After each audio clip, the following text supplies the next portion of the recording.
Daniel left me in a hospital hallway 10 minutes before surgery because Clara Bennett called him crying from the side of the road. My gown was open at the back, and 4 was taped to my hand, and the nurse was asking him to confirm that he was still my medical proxy when he said, "Clara has nobody else." I looked at my husband, then at the consent form on the clipboard, and I stopped begging. "Write down the time he leaves," I told the nurse. Daniel froze like he had heard me wrong. I slipped my wedding ring off with the hand that was not shaking and placed it beside the consent form. "And bring me the form to change my emergency contact." That was the first time Daniel Whitmore realized I was hurt. It was not the first time he learned I was helpless, because I was not. Daniel had always been good at looking like a husband. He knew where to stand in photos. He knew how to place one hand at the small of my back when other people were watching. He remembered anniversaries in public and forgot apologies in private. At charity dinners, he called me his anchor. At home, he treated me like furniture that happened to breathe still. When the pain hit that morning, I called him first, not my brother, not my neighbor, not the hospital hotline, my husband. The pain had started below my ribs, sharp and deep, then spread down until I could not stand straight. I tried to tell myself it was food poisoning. I tried to breathe through it. Then I saw blood on the bathroom floor and the room tilted. Daniel answered on the 4th ring. "Evelyn." His voice was distracted. There was the faint echo of a conference room behind him. "I am walking into a board meeting. I need to go to the hospital." Silence. "What happened?" "I do not know. There is blood. I cannot stand." The conference room noise vanished. For one clean second, I thought I heard my husband. "Call an ambulance," he said. "I will meet you there." He did. I will give him that. He arrived at St. Agnes Medical Center in a dark suit, his tie loosened, his hair wind-touched from running through the parking garage. When he reached my bed in the emergency room, he took my hand so hard my fingers hurt. "What did they say?" "They are still checking." He turned to the nurse. "I am her husband, Daniel Whitmore. Tell me what is going on." Nurse Maya, whose badge had a little sunflower sticker on it, looked from him to me. "Mrs. Whitmore has internal bleeding. Dr. Patel is reviewing the scans now." Daniel's grip tightened. "Internal bleeding," he repeated. I watched fear cross his face. It was real. That was the cruelest part. Daniel was not a man who felt nothing for me. He felt just enough to keep me hoping. Dr. Patel arrived 15 minutes later, calm and direct. She explained that a ruptured ovarian cyst had caused significant bleeding. Because of complications and my dropping blood pressure, they wanted to take me into surgery quickly. "Is it life-threatening?" Daniel asked. "It can become serious if we delay." Dr. Patel said, "We need consent. Mrs. Whitmore is conscious and able to consent, but we also need to confirm her emergency contact and medical proxy in case decisions need to be made during surgery." Daniel said, "That is me." He said it automatically, like he was claiming a parking spot. Maya brought the forms. She explained them gently. Daniel signed where he needed to confirm his contact details. I signed my consent with a hand that trembled from medication and pain. "Do you understand the risks?" Dr. Patel asked me. "Yes. Bleeding, infection, possible complications with anesthesia, possible removal of affected tissue depending on what we find." "I understand." Daniel leaned close. "I will be right here when you wake up."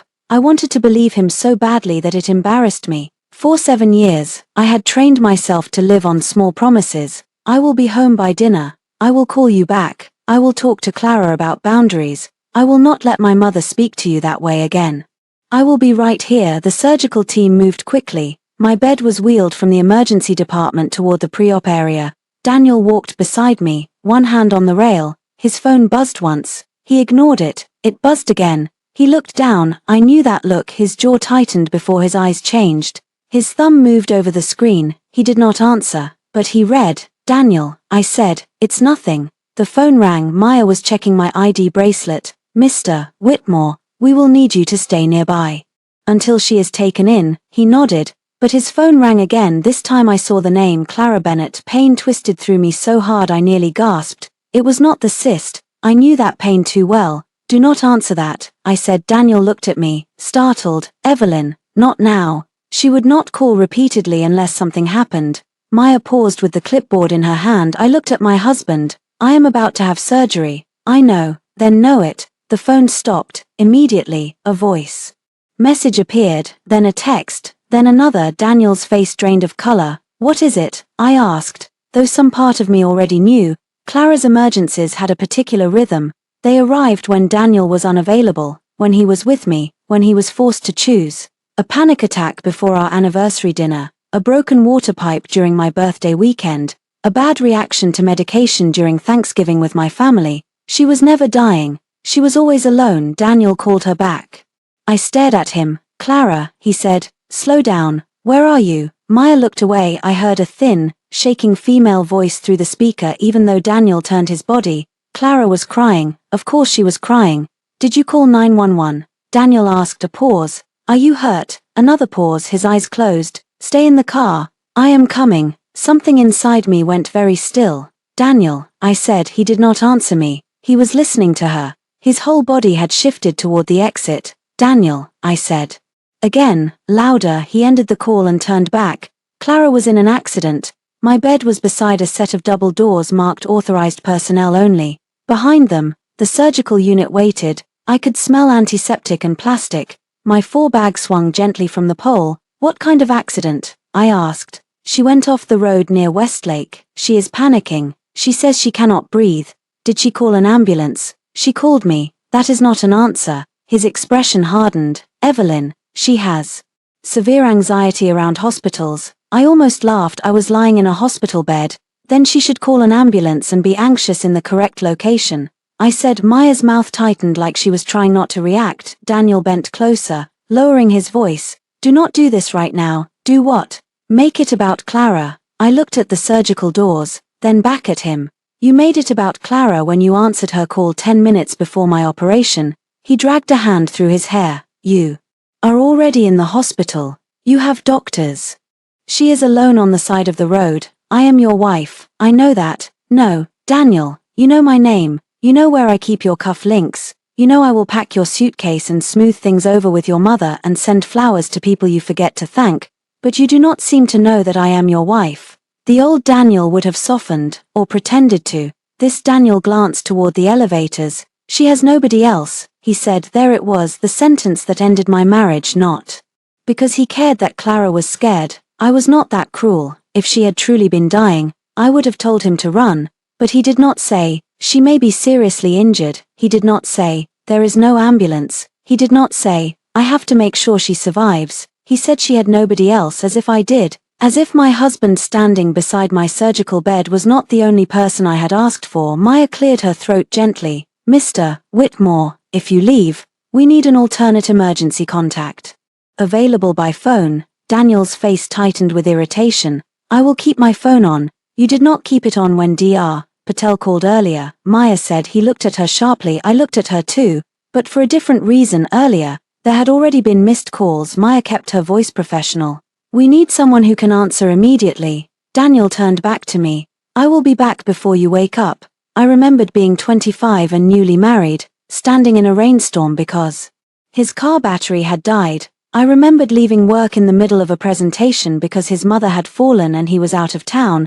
I remembered Clara's name appearing on his phone during our honeymoon and him saying, she is going through a hard time. I had built my life around his emergencies. He could not sit beside mine for 10 minutes. Wait until they take me in, I said. It was the last thing I asked of him as his wife. Just wait until the doors close. Clara called again. Daniel looked at the screen. I watched him choose. I am sorry, he said. He was already stepping back. No, I said, you are not. He flinched. I turned to Maya. My voice sounded distant, almost calm. Please write down the time he leaves. Daniel froze. Evelyn, and bring me the form to change my emergency contact. His eyes moved to my hand. I had pulled off my wedding ring. It sat on the white sheet beside my hip, bright and useless. Do not be dramatic, he said. I picked up the ring and placed it beside the consent form on Maya's clipboard. Put it with my personal effects, I said, not with him. Maya looked at Daniel. Sir, are you leaving? He opened his mouth. His phone rang again and my husband walked away. I did not cry when he left. That surprised me. I cried later, in small private pieces, when anesthesia had made my throat raw and my body felt split open. But in that hallway, as Daniel's footsteps faded toward the elevator, something colder than grief moved through me. Clarity. Maya stood beside my bed for 1 second too long, not pitying, witnessing. Who would you like us to call? She asked. My brother, I said. Nathan Harper. Is he local? 20 minutes away. Will he answer? Yes. The certainty of that answer nearly broke me. Maya dialed. Nathan picked up on the second ring. Eve. I closed my eyes. I am having surgery. His voice changed. Where are you? St. Agnes. Where is Daniel? I looked at the double doors. Gone. Nathan did not ask another question. I am coming. Maya handed me a new form. My hand was weak, but my signature was steady enough. Emergency contact. Nathan Harper, medical proxy. Nathan Harper, remove previous authorized contact. Daniel Whitmore, reason for change. Patient request. Maya read it back to me. Are you sure? I looked at the hallway where my husband had disappeared for another woman's emergency. Yes, I said. Before I go in. Dr. Patel returned. Mrs. Whitmore, we are ready. I almost corrected her name for me. I did not yet. They pushed my bed through the doors. The ceiling lights moved above me one by one, bright squares sliding past like pages turning. Just before the anesthesia mask lowered over my face, Maya squeezed my shoulder. Your brother is on his way, she said. My eyes burned. The last thought I had before the room vanished was not of Daniel, it was of the ring on the clipboard and how light my hand felt without it. I woke to pain, light, and my brother's voice. Eve, hey, open your eyes. For me, my mouth tasted like metal, my throat burned. For a few seconds, I did not know where I was. Then the beeping found me. The four tugged at my hand. A heavy ache spread low through my body. I opened my eyes. Nathan was sitting beside my bed in a wrinkled blue shirt. His hair flattened on one side like he had dragged his hands through it for hours. His eyes were red. Hi, he said softly. I tried to speak, but only a rasp came out. He lifted a cup with a straw, small sip. The water hurt going down, but it brought the room into focus. Pale walls, white blanket, monitors, a window with the blinds half closed, a chair in the corner with my coat folded over it. No Daniel, not even his shadow. I swallowed. What time? Almost 4 in the morning. My surgery had been late afternoon. I looked past him toward the door. Nathan's expression changed. He did not come back. I said. It was not a question. Nathan set the cup down carefully. Not while I was here. A laugh scraped my throat and turned into a wince. Do not move, he said. I am not. You always say that right before doing something stupid. Did they call him? Nathan's jaw flexed several times, and he did not answer. Then he texted Maya that he was dealing with an emergency. I closed my eyes. Emergency. That word should have been taken away from people who abused it. Clara, I asked. Nathan did not answer quickly enough. I opened my eyes again. Tell me. She was brought into the ER here about an hour after you went into surgery. Here, yes. My pulse monitor sped up. Nathan looked at it, then back at me. She had a minor wrist sprain and a panic attack. He said, no major injuries. How do you know? I asked too many questions. Maya answered the ones she was allowed to answer. A man in a suit with Daniel's company badge answered the rest loudly in the hallway. My lips parted. Nathan leaned forward. Eve, listen to me. You got through surgery. Dr. Patel said it went well. They controlled the bleeding. You need to rest. Where is Daniel now? Nathan hesitated again. I hated every hesitation. They were little coffins for hope. He is with Clara. In the ER. Not anymore. A coldness moved through me despite the blanket. Where? Nathan's eyes hardened. He had her transferred to a private room in the West Wing. I stared at him. The West Wing. I repeated. St. Agnes had a West Wing for private recovery suites. Daniel's company had donated monitoring software to the hospital the year before. Because of that, he could make calls ordinary people could not make. Last month, when I had joked about using one of the private rooms if I ever needed care, Daniel had said, those are for high-profile donors and serious recovery cases. We should not take advantage. Apparently, Clara's sprained wrist qualified. I tried to sit up. Pain tore through me so violently that the room flashed white. Nathan stood. Evelyn, I need Maya. You need morphine. I need Maya. He pressed the call button. A nurse came in. Not Maya. She checked my vitals, adjusted the drip, and told me not to move. I asked for Nurse Maya. She is finishing a shift report. The nurse said, I can help you. I need to confirm my medical file. Nathan closed his eyes briefly like he knew exactly what I was doing. The nurse glanced at him, then back at me. What would you like to confirm? Who is listed as my emergency contact? She checked the tablet. Nathan Harper, medical proxy. Nathan Harper, authorized visitors. The nurse tapped again. Nathan Harper, Dr. Patel, Standard Care. Team, no other private access. My breath loosened. Daniel Whitmore, I asked. Her professional face gave nothing away. Not currently authorized. I looked at Nathan for the first time since waking up. I felt something other than pain, not relief. Not yet control. Good, I whispered. The nurse said, would you like to rest now? No, I want a copy of the authorization change, and I want to file a request that no medical information be released to Daniel Whitmore without my written consent. Nathan said quietly, Eve, you can do that tomorrow. I looked at him. He sighed. Or now, of course now. The nurse hesitated. You are post-op. We can have patient rights come in later this morning. I am alert. I am oriented. I am making a medical privacy request. She studied me for a moment, then nodded. I will page the patient rights coordinator when the office opens. Thank you. After she left, Nathan pulled his chair closer.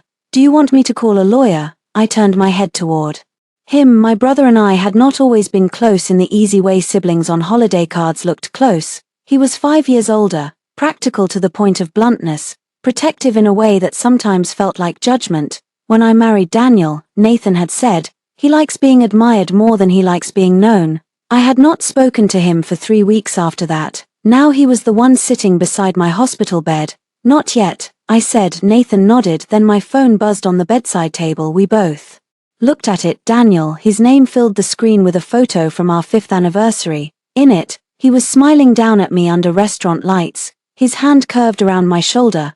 I remembered that night. He had left before dessert because Clara's landlord had scared her by knocking too loudly about rent. I stared until the call stopped. Then a text appeared. Daniel, I heard surgery went fine.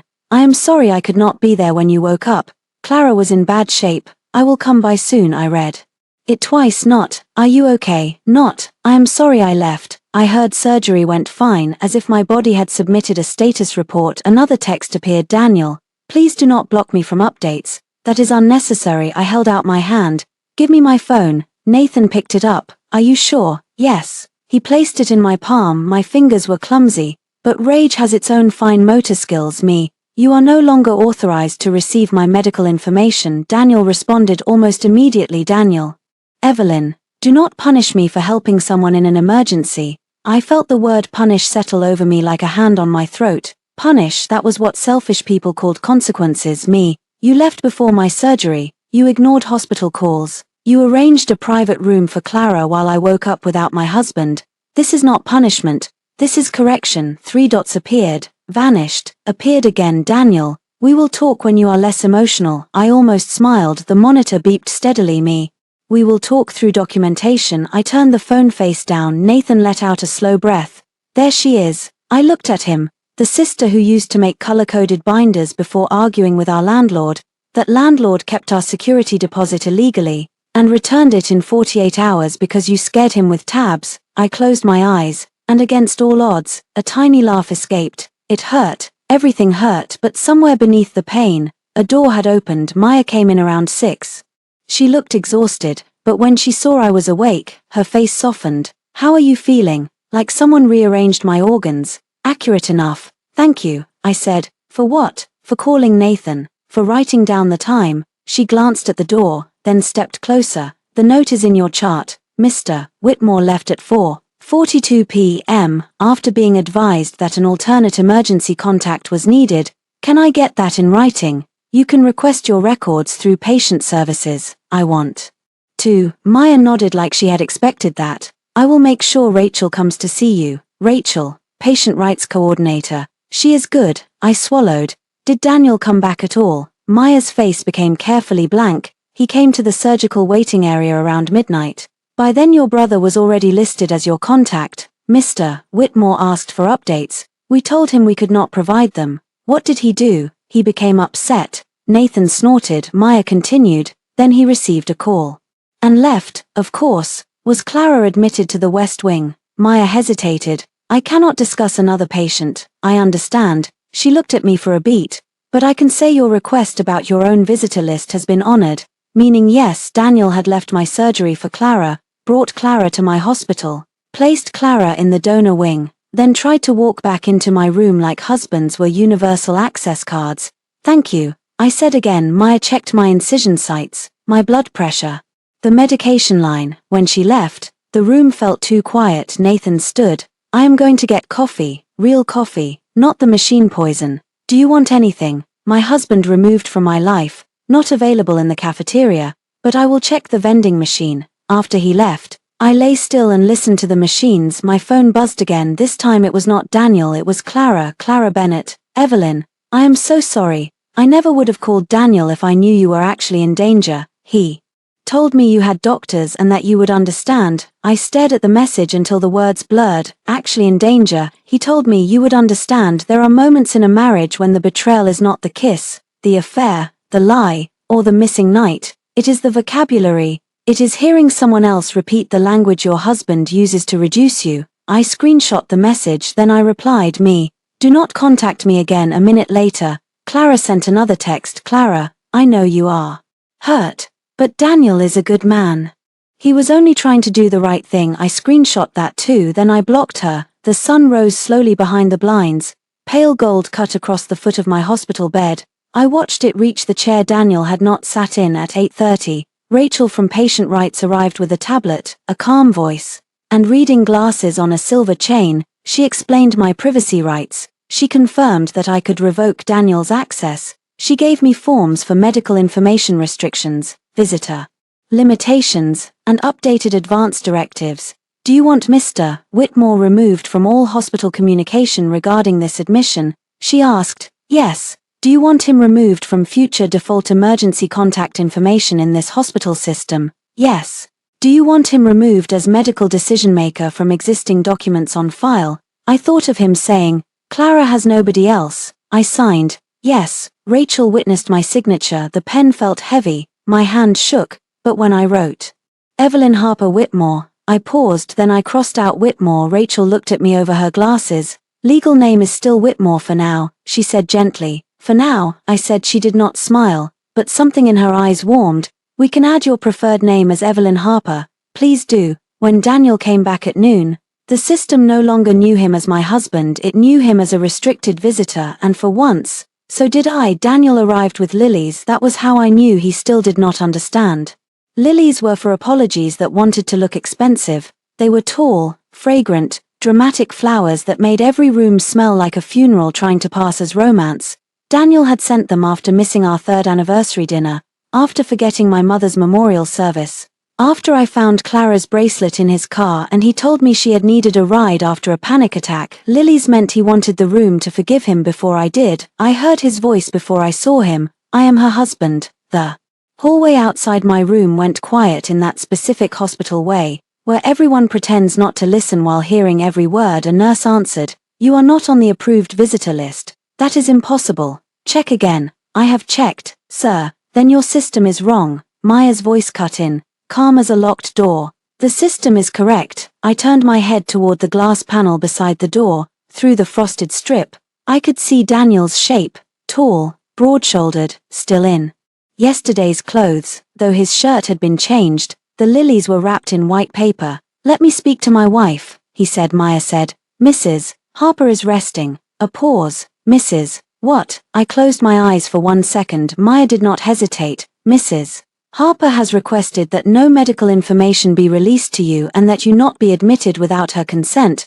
The door handle moved, locked. Daniel's voice dropped. Evelyn. I did not answer. Evelyn, open the door. Nathan, who had returned with a sandwich I had no appetite for, stood from the chair. Want me to handle it? No. He looked disappointed. I pressed the call button, not because I needed help, but because I wanted a witness. When Maya opened the door, Daniel tried to step past her. Nathan moved between him and my bed. Daniel stopped. For half a second, his face changed. Maybe it was the sight of me, pale, bruised at the foresight, hair tangled, lips dry, hospital gown swallowed by blankets, whatever anger he had brought with him faltered. Then he saw Nathan, and pride rushed back to fill the space. What is he doing here? I stared at him. He answered the phone. Daniel's mouth tightened. Maya remained by the door. Mrs. Harper, do you consent to this visitor entering? Daniel looked at me like the question itself was insulting. I said, 5 minutes, door open. His eyes widened. Maya nodded.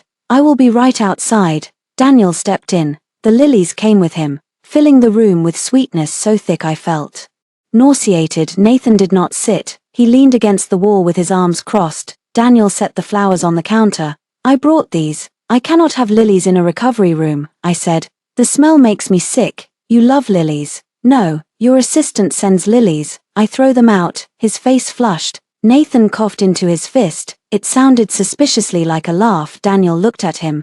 Can you give us a minute? No, I said. Evelyn. 5 minutes. Door open. Witness present. This is ridiculous. You left me before surgery for Clara's panic attack. His jaw hardened. She was in a car accident. She had a sprained wrist. You do not know that. I know enough. Because your brother has been interrogating staff. Because you did not answer when the staff called. Daniel looked away. That was the first crack. I watched it carefully. Where were you when Dr. Patel called after surgery? I asked. Clara was being evaluated. So you were in the same hospital? He said nothing. You were in the same hospital while my surgical team tried to reach you. I did not know they were calling. Your phone was on for Clara. His eyes flashed. That is unfair. No, it is precise. He took a breath and rubbed his forehead. I made a difficult decision in a chaotic moment. You made a familiar decision in a clear moment. That landed. I saw it hit him and watched him reject it. Clara was alone, he said. So was I. You had doctors. I needed my husband. The room went quiet. For one dangerous second, grief rose in me, hot and humiliating. I hated that part most. The part of me that still wanted him to understand. The part that remembered being 27, newly married, making pancakes in his shirt while he kissed flour off my cheek. The part that had not yet learned that love can become a habit long after safety is gone. Daniel stepped closer. Nathan straightened. I lifted one hand. Do not. Daniel stopped. I was coming back, he said. Softer. I planned to be here when you woke up. You were not. Clara needed me to calm her down. I looked at him. Did you hold her hand? His silence answered. Did you ride with her to the West Wing, Evelyn? Did you use your donor status to get her a private room? She was traumatized. I was opened on an operating table. He flinched then. Finally, not enough to matter, but enough to show he heard the sentence. I am sorry, he said. I waited, he added, but blocking me from your medical information is extreme.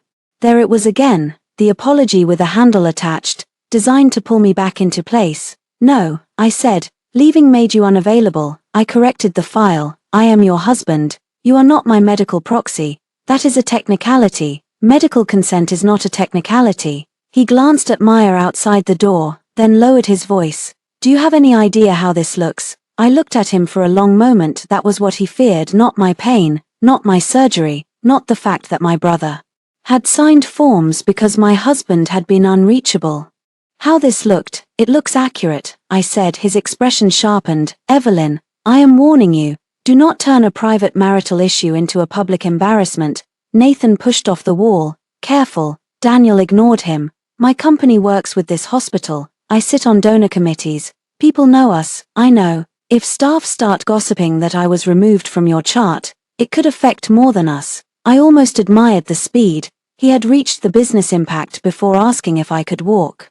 Then you should have stayed, I said. He stared at me. I reached for the folder Rachel had left on the bedside table. My fingers were still stiff, but I opened it and pulled out the printed confirmation. Daniel watched me. I held it out. He did not take it, so Nathan did. He read the top line, then handed it to Daniel with far too much satisfaction. Daniel's eyes moved over the page. Removal of authorized contact, restriction of medical information, updated emergency contact, preferred name, Evelyn Harper. His face changed when he reached that line. Harper, he said. My name. Your legal name is Whitmore. For now. The paper trembled slightly in his hand. It was the first time I had seen Daniel truly afraid, not panicked, not guilty, afraid because he understood systems, he understood paperwork, he understood that feelings could be argued with, but documents had doors. You cannot erase me from your life because of one mistake, he said. Watch me. His eyes snapped to mine. The room became so still I could hear the 4 pump. Maya stepped to the doorway. Mr. Whitmore, your 5 minutes are up.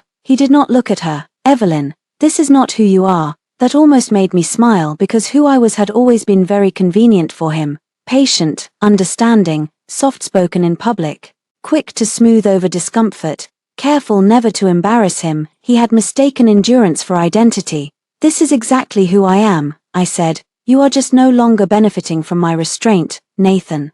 Opened the door wider. Daniel's face hardened into the version he used in negotiations. Fine, rest. We will talk when you are ready to be reasonable. No, I said, we will talk when my lawyer is present. It was the first time I said the word lawyer. Daniel stared, then he laughed once. Without humor. Your lawyer, yes.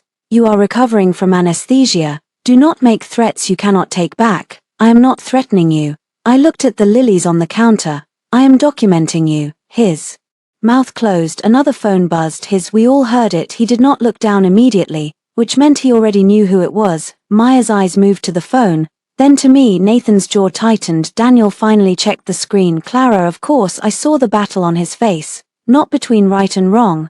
Between what he wanted to do and how it would look if he did it in front of witnesses. Answer it, I said. He looked at me. Go ahead, she has nobody else. Color rose up his neck. He silenced the call. Too late. Some choices keep ringing after the sound stops. Daniel left without the lilies. Maya took them out a minute later. Nathan sat down and exhaled. I was 2 seconds away from hitting him with those flowers. That would have been dramatic. He deserves dramatic. No, I said, closing my eyes. He deserves paperwork. Nathan was quiet for a moment.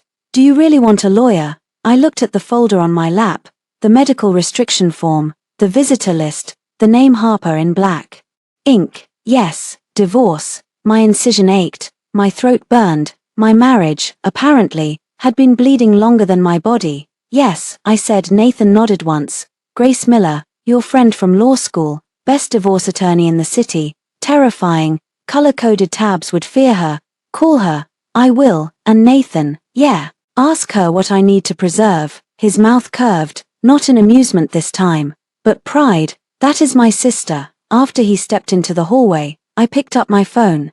Daniel had texted again. Daniel, I stayed because Clara was unstable. I did not abandon you. Do not let Nathan poison you against me. I took a screenshot. Then another message came. Daniel, also, removing me from your medical file was humiliating. Fix it before people start asking questions. I screenshot that too. Then I opened a new note on my phone and typed timeline for 21 p.m. Daniel receives Clara's call for 42 p.m. Daniel leaves before surgery 5:03 p.m. Emergency contact changed 7:18 p.m. Surgery completed. Multiple hospital calls unanswered. Clara admitted with minor injuries. Daniel requests my medical updates after midnight. Denied. I stared at the list. It looked cold, almost clinical. Good. My pain had spent years being translated into feelings he could dismiss. Hurt, jealous, sensitive, dramatic, emotional. Now it would be translated into times, records, signatures, access logs, and money. Daniel did not know it yet, but he had chosen Clara's emergency over my surgery for the last time because the next emergency would be his and I would not answer. I went home 4 days after surgery, but not to our house. Nathan took me to his guest room, where he had already placed water bottles, pain medication, a stack of clean towels, and a ridiculous number of pillows. My sister-in-law, Mara, had made soup and left a note on the kitchen counter. Do not argue, eat the soup. It was the kindest command I had received in years. Daniel texted every day, not constantly. Daniel was too proud for that. He sent controlled messages, each one designed to sound reasonable if read aloud in court. Daniel, I hope recovery is going well. We should speak privately soon. Daniel, my mother is worried about you. Please do not shut everyone out. Daniel, Clara feels terrible. I think a conversation would help all of us. There were 3 people in his sentence. Again on the 5th day, his mother called. I almost did not answer. Then Grace Miller, who had agreed to represent me after a 20-minute video call in which she used the phrase pattern of abandonment with surgical precision, advised me to stop avoiding and start documenting. Let them talk. Grace had said, just do not perform, so I answered on speaker with Nathan in the room. Margaret, Evelyn, my mother-in-law's voice was crisp, expensive, and cold. I am glad you finally picked up. I have been recovering from surgery. Yes, Daniel told us. We have all been very concerned. I looked at the phone. Concerned had not sent soup. Concerned had not driven me home. Concerned had not signed my medical forms. I am recovering, I said. We are having dinner Sunday. You should come. I am not well enough for dinner. You are well enough to block your husband from your hospital room. Nathan's head lifted. I closed my eyes briefly, then opened them. I made a medical privacy decision after Daniel left before my surgery. Margaret sighed. That girl was in an accident. Clara is 33, not a girl. Do not be petty. I looked at Nathan. He mouthed.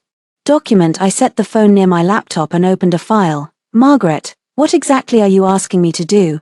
I am asking you to stop humiliating my son. He made a difficult choice. You had an entire surgical team. Clara had no one. There it was again, the family slogan. Your son chose to be unavailable during my surgery. I said, that has consequences. You sound very hard. I almost died. Soft silence. Nathan's eyes flicked to me. Startled, Margaret recovered quickly. This is not the Evelyn I know. No, this is the Evelyn who survived. Her voice lowered. Come to dinner. We will discuss this as a family. Daniel is devastated. Did he tell you he missed hospital calls? He told me he was managing 2 emergencies. I was the emergency. He knew you were in capable hands. I almost laughed. That is not marriage, Margaret. That is outsourcing. She inhaled sharply. Sunday at 7. I expect you to be there. I ended the call. Nathan grinned. You hung up on Margaret.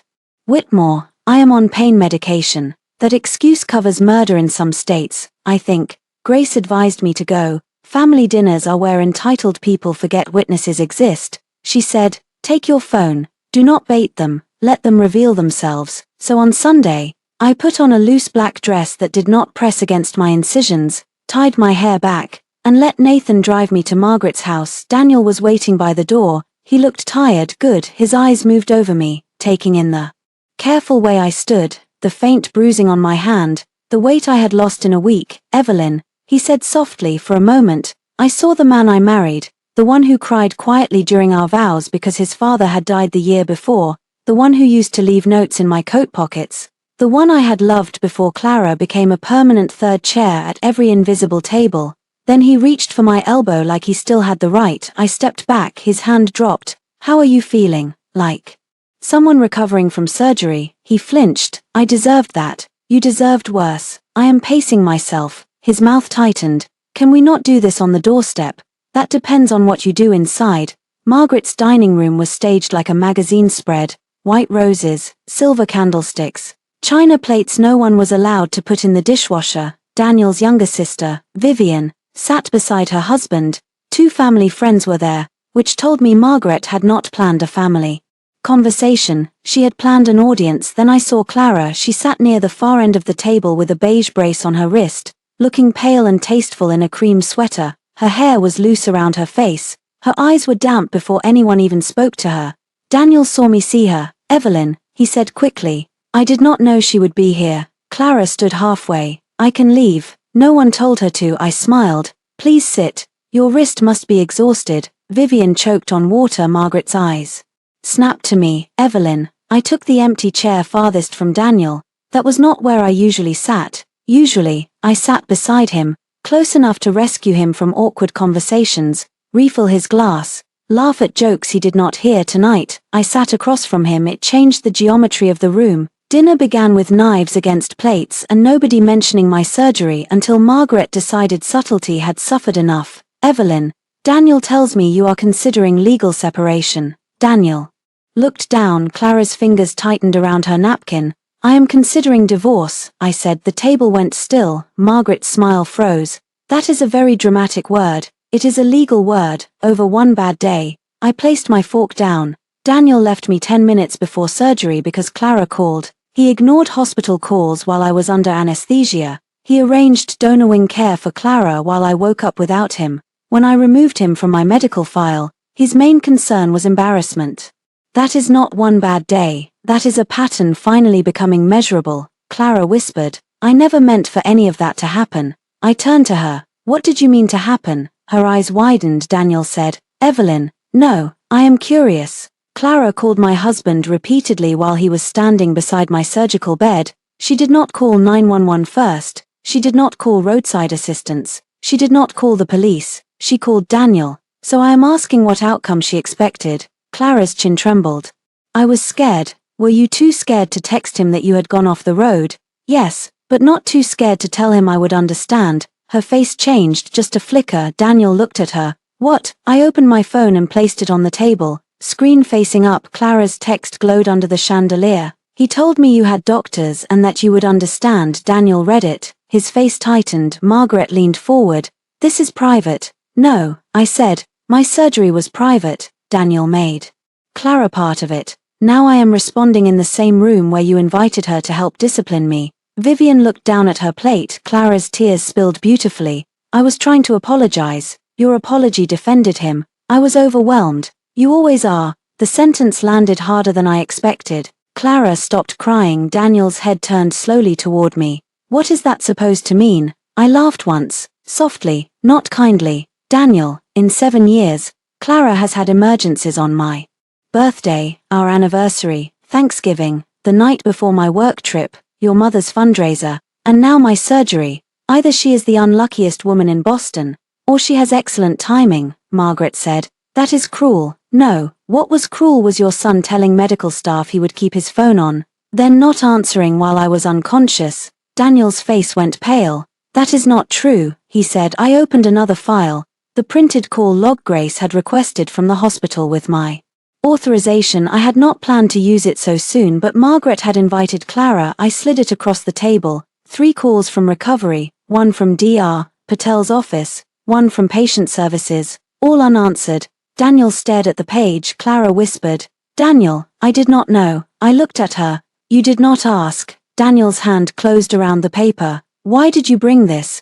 Because I knew someone at this table would tell me to be understanding. Margaret's voice trembled with anger. You are humiliating this family. I turned to her. No, Margaret. Daniel did that when he left. Clara did that when she let him. You did it when you invited me here to defend my pain over dinner. No one spoke. The silence felt different from the hospital hallway. There, silence had been abandonment. Here, it was recognition arriving late and unwelcome. Daniel pushed back from the table. Evelyn, come outside. No, we need to talk. You had 5 days. Not like this. Exactly like this. His eyes darkened. You are angry. I understand. No, you do not. You think anger is the storm.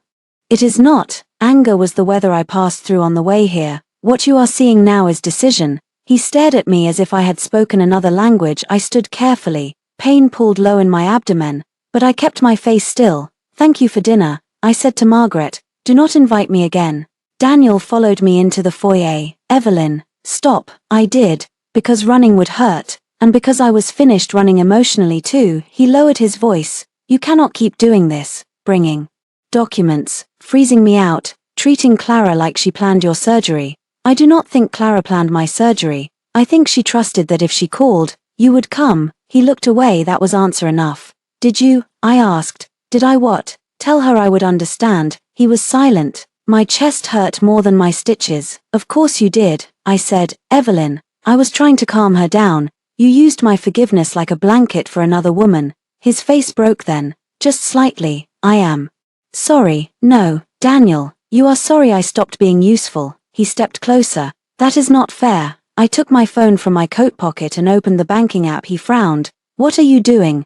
Turning off the automatic transfers from my personal account into the household account. His face changed. Why? Because I am not funding a home I am no longer living in. Evelyn, the mortgage, the utilities, my mother's care account, those are scheduled through that account. Then reschedule them. You know I am between liquidity cycles this quarter. I know you bought Clara's hospital upgrade. His mouth closed. I tapped confirm. A small blue check mark appeared. Transfer cancelled. It was almost laughably quiet. No thunder, no music, no dramatic collapse, just one more door closing. Daniel looked at the phone like it had slapped him. You cannot just cut things off overnight. I put the phone back in my pocket. You did. Then I walked out of his mother's house without waiting for him to open the door. Nathan was parked at the curb when I got in. He looked at my face. How bad? I cancelled the transfers. He blinked. At dinner, in the foyer, a slow smile spread across his face. Mom would have loved that. The mention of our mother hit both of us gently and painfully. She had died before Daniel could disappoint her enough for her to say I told you so. I was grateful for that and angry about it in equal measure. Nathan pulled away from the curb. My phone buzzed before we reached the corner. Daniel, you embarrassed me in front of my family. Then another. Daniel, cutting off household transfers is reckless. We need to discuss finances like adults. And then, from an unknown number. Clara, you think you won tonight. But all you did was prove why Daniel never tells you the whole truth. I stared at that message for a long time. Then I screenshotted it, because Clara had just told me there was a whole truth and I was going to find it. Grace Miller's office was on the 17th floor of a glass building that overlooked the Charles River. Everything about it was quiet, expensive, and designed to make powerful people uncomfortable.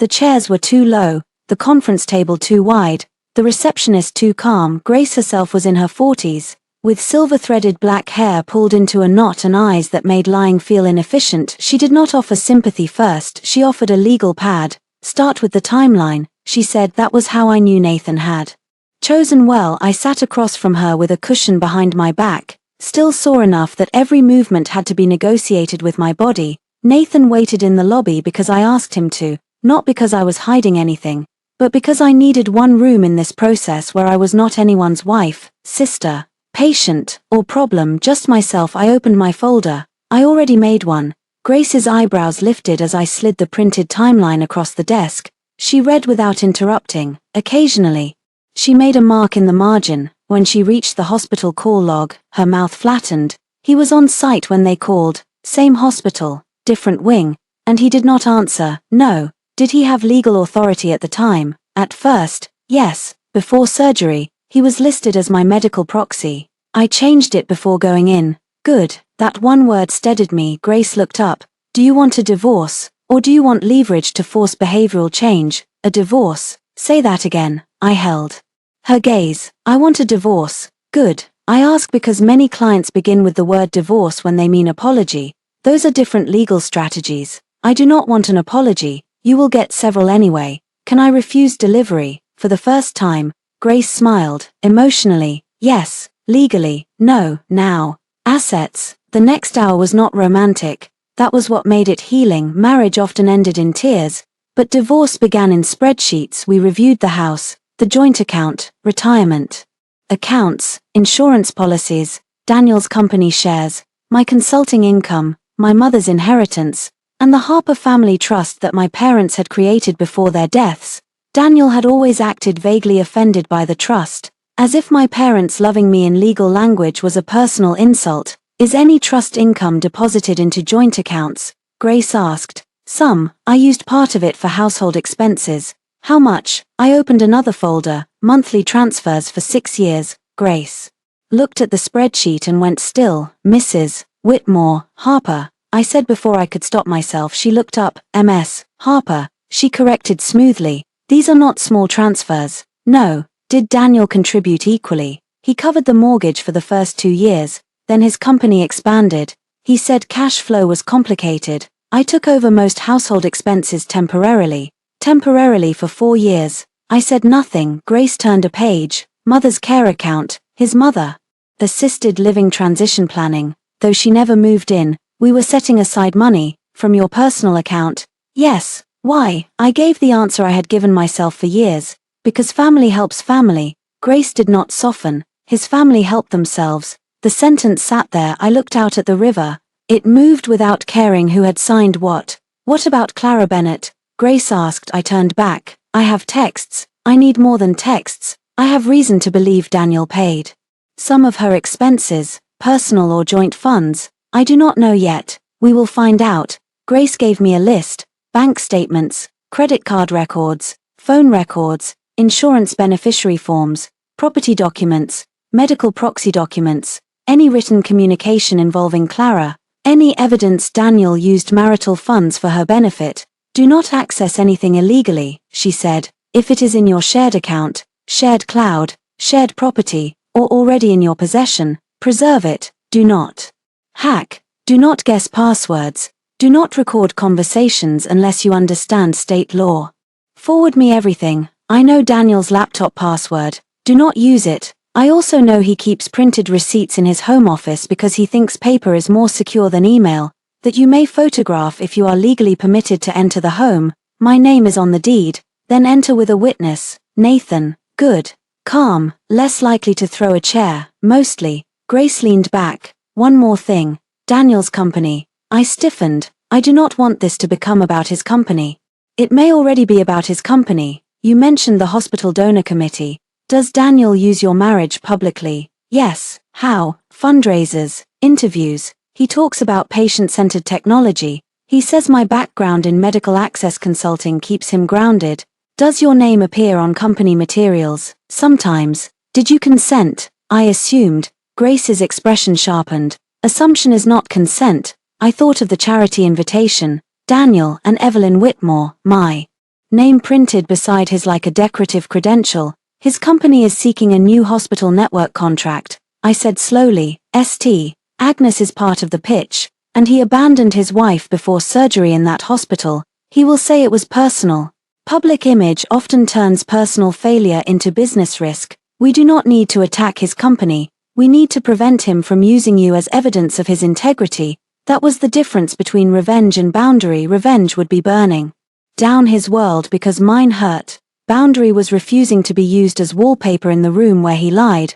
I understand, I said. Grace slid a document toward me. This authorizes my office to request financial disclosures. This one preserves your separate property claim. This one prepares a petition for divorce. We do not file until you approve, but we prepare now. The pen felt familiar in my hand. Hospital forms, banking forms, legal forms. My life had become signatures, but for the first time in years, they were mine. After the appointment, Nathan drove me to the house. Our house stood on a tree-lined street in Cambridge, all brick, black shutters, and polished respectability.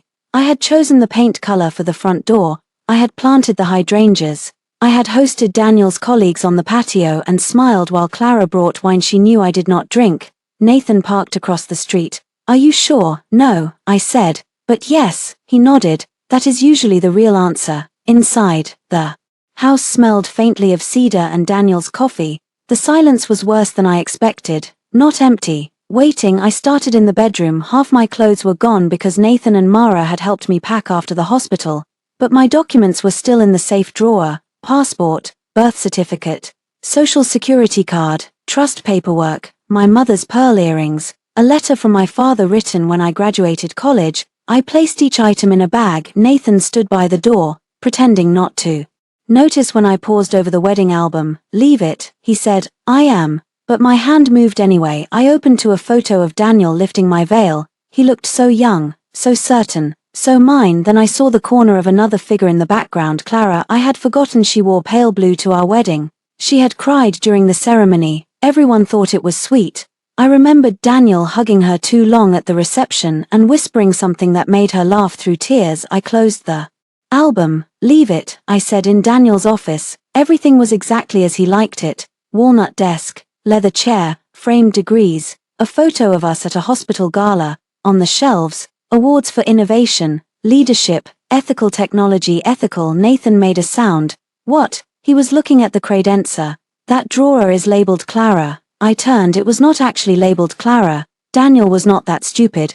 But the drawer was marked CB, Consulting. My heartbeat changed. I opened it. Inside were folders, receipts, printed emails, a lease agreement for an apartment in Beacon Hill with Clara Bennett's name on it, a guarantor page with Daniel's company listed as professional sponsor, several invoices for wellness consulting, hotel receipts, restaurant receipts, a medical billing statement from a private psychiatrist, paid by Daniel's personal card. Nathan swore under his breath. I did not touch anything at first. Then I took out my phone and photographed each document exactly where it lay, one by one. The paper trail was not a trail, it was a road. In the back of the drawer, I found a printed email from Clara to Daniel. Subject: please do not tell Evelyn yet. My hand went cold. Daniel, I know she would not understand the apartment, especially after the last time she accused us of being inappropriate. You keep saying she is practical and forgiving, but I do not want to cause problems in your marriage. I just need somewhere safe until I feel stable again. You are the only person I trust. At the bottom, Daniel's reply: I will handle Evelyn. She always comes around when she has time to process. I read it twice, then a third time. Nathan said my name, but I barely heard him. She always comes around. That was my marriage from his side, not love, not partnership. A predictable recovery period after disrespect. I photographed the email, then my phone buzzed. Daniel, we need to talk before the charity dinner. I do not want our private issues affecting the foundation. I looked around his office. The receipts, the apartment, the consulting invoices, the framed ethical leadership award. Then I replied, me, too late. Clara Bennett called me from a number I had not blocked yet. I was sitting at Nathan's kitchen table with 3 folders open in front of me. medical, financial, Clara. Grace had insisted on categories. Emotion is allowed, she had said. Chaos is not. The phone rang twice before I answered. Do not contact me, I said. Clara inhaled sharply, like I had slapped her with a sentence.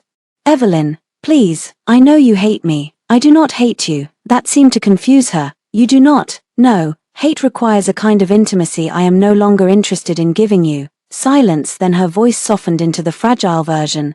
Daniel told me you found some documents. I looked at the folders. Which documents? Another silence. Good. I do not want things to get ugly, she said. They already are. You just dislike lighting. I never had an affair with your husband. I leaned back.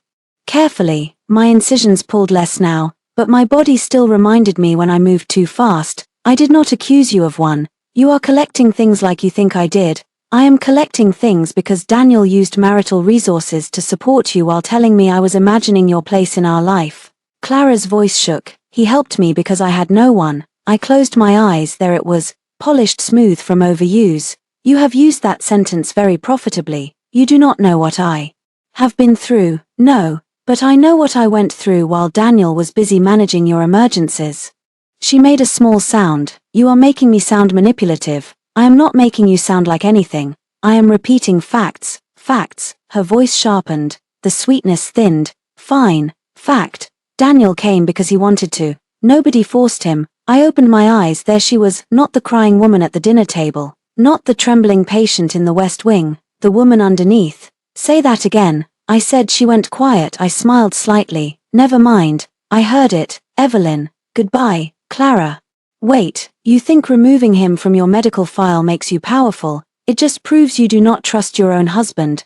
My own husband proved that first. I ended the call, then I wrote down the time, number, and summary.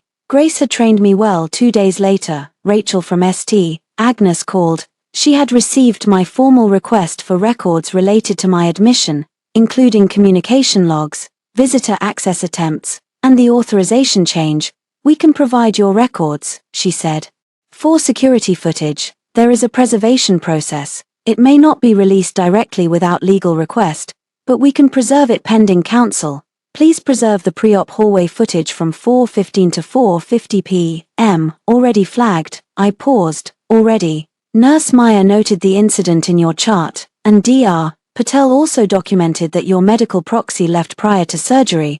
I closed my eyes. Documentation was a strange kind of mercy. It did not undo harm, it prevented erasure. Thank you, I said. Rachel lowered her voice slightly. Ms. Harper, I should tell you something within the limits of what I can say. There may be an internal review regarding donor wing admissions that evening. My fingers tightened around the phone. Because of Clara, I cannot discuss another patient. But your concerns about access and prioritization have been received. After the call, I sat quietly for a long time. Daniel had not just betrayed me privately. He had used institutional privilege while doing it. He had walked through hospital doors as if rules were flexible for people with his name printed on donor plaques, and because I had spent years softening his sharp edges for the world, he assumed I would soften this too. That afternoon, Grace's paralegals sent over bank records from the joint account. I opened them with tea I forgot to drink. Transfers to Clara were not obvious at first.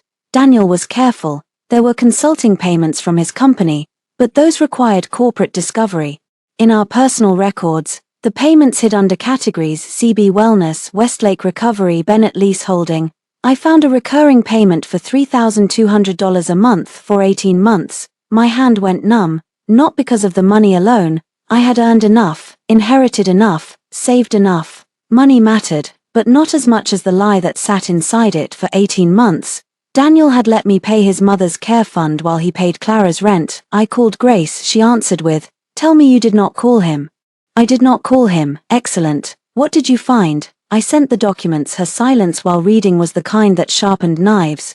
Well, she said finally, that clarifies motive. What motive? He was not only emotionally entangled, he had financial exposure. If you left earlier, he would have to disclose what he was spending. I thought of Daniel telling Margaret I was reckless for cutting transfers. He had needed my money to keep the respectable household running while his money kept Clara safe. Safe from what? I still did not know. That question was answered by Clara herself. She came to Nathan's house the next morning. Mara saw her first through the kitchen window. There is a beige woman on the porch, she said. Nathan looked up from his laptop. What? Everything about her is beige. Coat, scarf, boots, emotional strategy. I stood carefully and went to the door before Nathan could stop me. Clara stood under the porch light even though it was daytime. She looked smaller. Without Daniel beside her, her wrist brace was gone. How did you get this address? I asked. Daniel mentioned your brother lived near Porter Square. That is not an answer. I am not here to fight. Then you are lost. Her eyes flicked behind me, where Nathan had appeared. Can we speak alone? No, Nathan said. I looked at him. It's fine. It is not. Clara gave him a wounded look. Nathan was immune. I stepped onto the porch and closed the door behind me, leaving it open an inch. You have 2 minutes, I said. Clara clasped her hands. Please do not destroy Daniel. I am divorcing him, not dropping him from a plane. You know what I mean. The hospital review, the donor committee, his company contract. If you make this public, people will misunderstand. People understood what you wanted them to understand for years. Her mouth tightened. I continued. Tell me something. Why call him before 9/11? I panicked. You were parked in a grocery store lot. Clara, she blinked. I pulled out my phone and opened the still image Rachel had not provided but Grace's investigator had found through a nearby storefront camera Nathan legally requested because his friend owned the shop. Clara's car sat straight in a parking space. No ditch, no roadside, no shattered glass. Her face changed. I felt unsafe driving.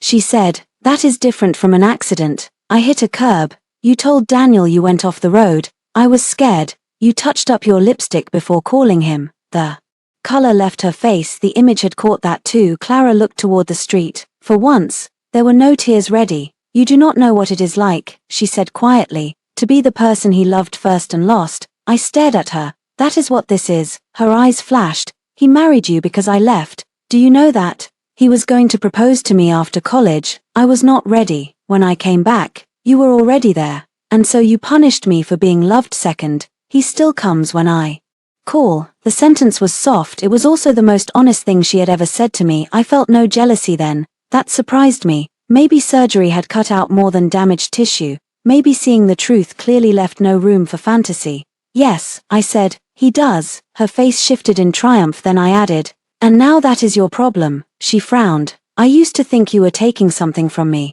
But you were only receiving what he kept offering. The late-night calls, the emergency rescues, the secret payments, the private rooms. You can have all of it. Her confidence faltered. That is not what I want. No, you want him married to me and devoted to you. You want the proof without the responsibility. Her eyes filled again. But this time the tears looked angry. You think you are better than me. No, I said. I think I am done being the flaw between you. The door opened behind me. Nathan looked at Clara. Time's up. Clara's gaze snapped back to me. If Daniel loses everything, he will hate you. I smiled. It felt small and real. Clara, if Daniel losing access to me feels like losing everything, that is not my emergency. She left without crying. Progress. Perhaps that evening, Daniel came to Nathan's door. Unlike Clara, he did not ring politely. He knocked hard enough that Mara muttered, I knew I should have bought a moat. Nathan opened the door but did not let him in. Daniel's voice carried down the hall. I need to see Evelyn. No, Nathan. This is between my wife and me. Your wife had surgery. You missed it. Now it is between you and consequences. I walked into the entryway. Daniel saw me and stopped arguing for a moment. He looked almost relieved. Evelyn. Clara said she came here. I told her not to. She said you loved her first. He closed his eyes. Not denial, exhaustion. That hurt more than I wanted it to. Is it true? I asked. That was a long time ago. That is not what I asked. He looked at me. Yes, I loved her first. The hallway seemed to narrow. And after you married me, his face twisted. I loved you. That is also not what I asked. Daniel looked past me at the wall, at family photos that did not include him.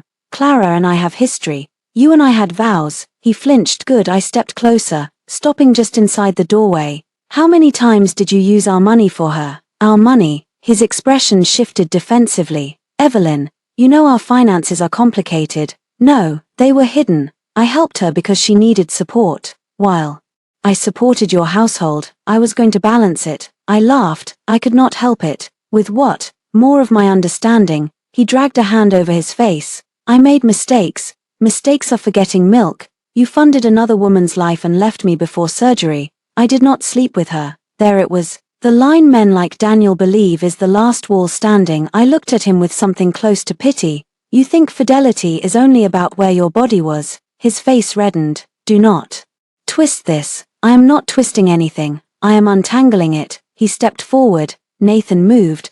But I lifted my hand. Daniel stopped at the threshold. Evelyn, he said, voice low, please come home. We will fix the accounts. I will talk to Clara. I will set boundaries. You do not set boundaries with a fire after the house burns down. It does not have to be over. Yes, I said, it does. He stared at me. I filed, I said. The words filled the hallway. Daniel went completely still. Filed what?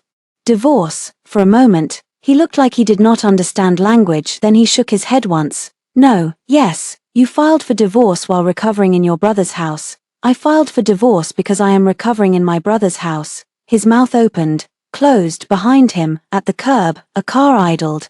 Clara sat in the passenger seat. I saw her before he realized I had. Daniel followed my gaze. His face changed. Evelyn. She insisted on coming. She was worried. I stepped back and began to close the door, then go reassure her. He put one hand on the door frame. Do not do this. I looked at his hand until he removed it. Daniel, I said, you chose her emergency over my surgery. His eyes shone, whether from anger or grief. I no longer cared. I know, no, you do not. But you will. Then I closed the door. This time, he was the one left in the hallway 2 weeks after surgery. The invitation arrived, heavy cream cardstock, embossed silver lettering, St. Agnes Medical Foundation. Annual Gala. Daniel and Evelyn Whitmore were listed as co-hosts for the donor recognition segment. I stared at the card on Nathan's kitchen table until Mara leaned over my shoulder. That is either an invitation or a threat in calligraphy. Both. Daniel texted 10 minutes later. Daniel, the foundation team already printed materials before everything happened. We need to present a united front for one evening. Afterward, we can continue our private discussion. Private discussion. I forwarded the text to Grace. Her reply came fast. Grace, do not answer yet. Are you willing to attend? I looked at the invitation again. Daniel's company, Whitmore Health Systems, had built its reputation on patient dignity, emergency response ethics, and family-centered care. I knew because I had helped shape that language. In the early years, when Daniel's company was a struggling startup with 3 engineers and a borrowed office, I reviewed grant proposals for free. I edited his speeches. I explained what patients hated about hospital communication systems. I taught him the difference between access and permission. He used to say, Evelyn makes sure we remember the human being behind the chart. Now he wanted the human being he abandoned behind a chart to stand beside him for branding. I typed back to Grace. Me, yes, but I want to speak separately. Grace, excellent. We will prepare. I did not answer Daniel until evening. Me, I will attend. I will not present as your wife. His response took 4 minutes. Daniel, this is not the place to make a statement. Me, you made the statement in the hospital hallway. Daniel, I am asking for one night of Grace. Me, Grace is my lawyer. Nathan laughed so hard he had to leave the room. Daniel called. I declined. Then Margaret called. I declined. Then Vivian called. I hesitated. Vivian and I had never been close, but she had not joined the dinner attack. She sent a casserole after my surgery with a note that said, I do not know what to say. This is food. I answered, hi. She said, I know I am probably not your favorite Whitmore. You are currently ranked first. That is bleak for the rest of us. I smiled despite myself. Vivian was quiet for a moment. Mom is furious. I assumed. Daniel is worse. I also assumed. He keeps saying you are trying to ruin him. I am trying to leave him. I know. She exhaled. That is why I called. I think he does not understand the difference. That made me pause. Vivian continued. At dinner, when you showed the call log, I thought he would apologize, really apologize. But in the car afterward, he kept saying you should not have brought evidence to a family dinner. That sounds like Daniel. I asked him what evidence he would have preferred. He did not answer. I sat down slowly. Vivian's voice softened. I am sorry. I should have said something that night. You were at your mother's table. I know how that works. Still, I heard a child laugh in the background. Vivian had 2 daughters. Daniel remembered their birthdays because I reminded him. Evelyn, are you going to speak at the gala? Yes. A long silence. Do you want me there? The question surprised me. Why? Because if my brother lies, someone from his side of the family should be seen not clapping. My throat tightened unexpectedly. You do not have to choose sides. I think not choosing is how families become accomplices. I looked out the window. Nathan's backyard was full of early spring rain. Then yes, I said, I would like you there. Preparing for the gala felt different from preparing for war. War required attack. I was preparing for exposure. Grace obtained the hospital authorization records through my signed request. Rachel confirmed that the security footage had been preserved. We could not publicly play protected hospital footage without approvals, but we did not need to. Documentation showed the essential timeline. Daniel left. Daniel was warned. Daniel missed calls. Daniel requested access after being removed. Clara's admission time, while mostly private, was implicated through Daniel's own messages and expenses. The financial records were even clearer. Daniel had paid Clara's rent through disguised consulting reimbursements. Some came from his personal account, some through business expense categories Grace described as creatively stupid. Will that hurt his company? I asked. It may create questions, Grace said. Questions he earned. What if he says I am vindictive? He will, and you will let documents speak in complete sentences. The week before the gala, Daniel came to the house while I was there with Nathan packing the last of my belongings. He looked thinner, less polished, his beard shadow darkened his jaw, and his eyes moved around the living room as if the missing objects hurt him personally. The blue vase from Venice was gone, the framed photo from Maine was gone, my books were gone from the built-ins, the throw blanket my mother knitted was gone from the sofa. A house can lose a person before a marriage legally does. I did not know you were coming today, he said. My name is on the deed. He swallowed. Yes. Nathan carried a box past him without speaking. Daniel watched him go. Does he have to be here? Yes. Are you afraid of me? I considered that. No, I am afraid of the version of myself who kept explaining you to me. His face tightened. I walked to the bookshelf and removed the last framed photo. It was from the first St. Agnes Gala. Daniel had won an award. I was standing beside him in a green dress, proud enough to glow. He saw the photo in my hand. Keep that, he said quietly. Why? Because not everything was bad. I looked at the younger woman in the frame. She believed being supportive meant standing slightly behind a man and calling it partnership. No, I said, not everything. Then why are you acting like it was? I am not.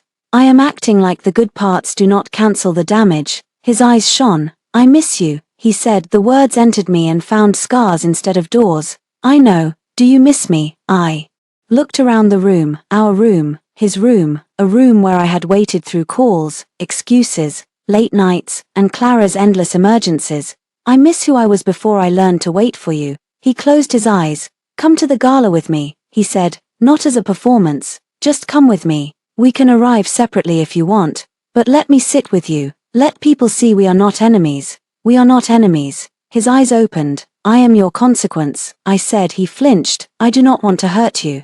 I added, that is the part you keep misunderstanding. If I wanted to hurt you, I would have leaked everything already. Then why speak at the gala? Because you put my name on the program. I can have it removed. You should have asked before adding it. He looked exhausted. I thought you would support me. I was in recovery from surgery when you thought that. Shame crossed his face. Good. Shame has its uses when it arrives before strategy.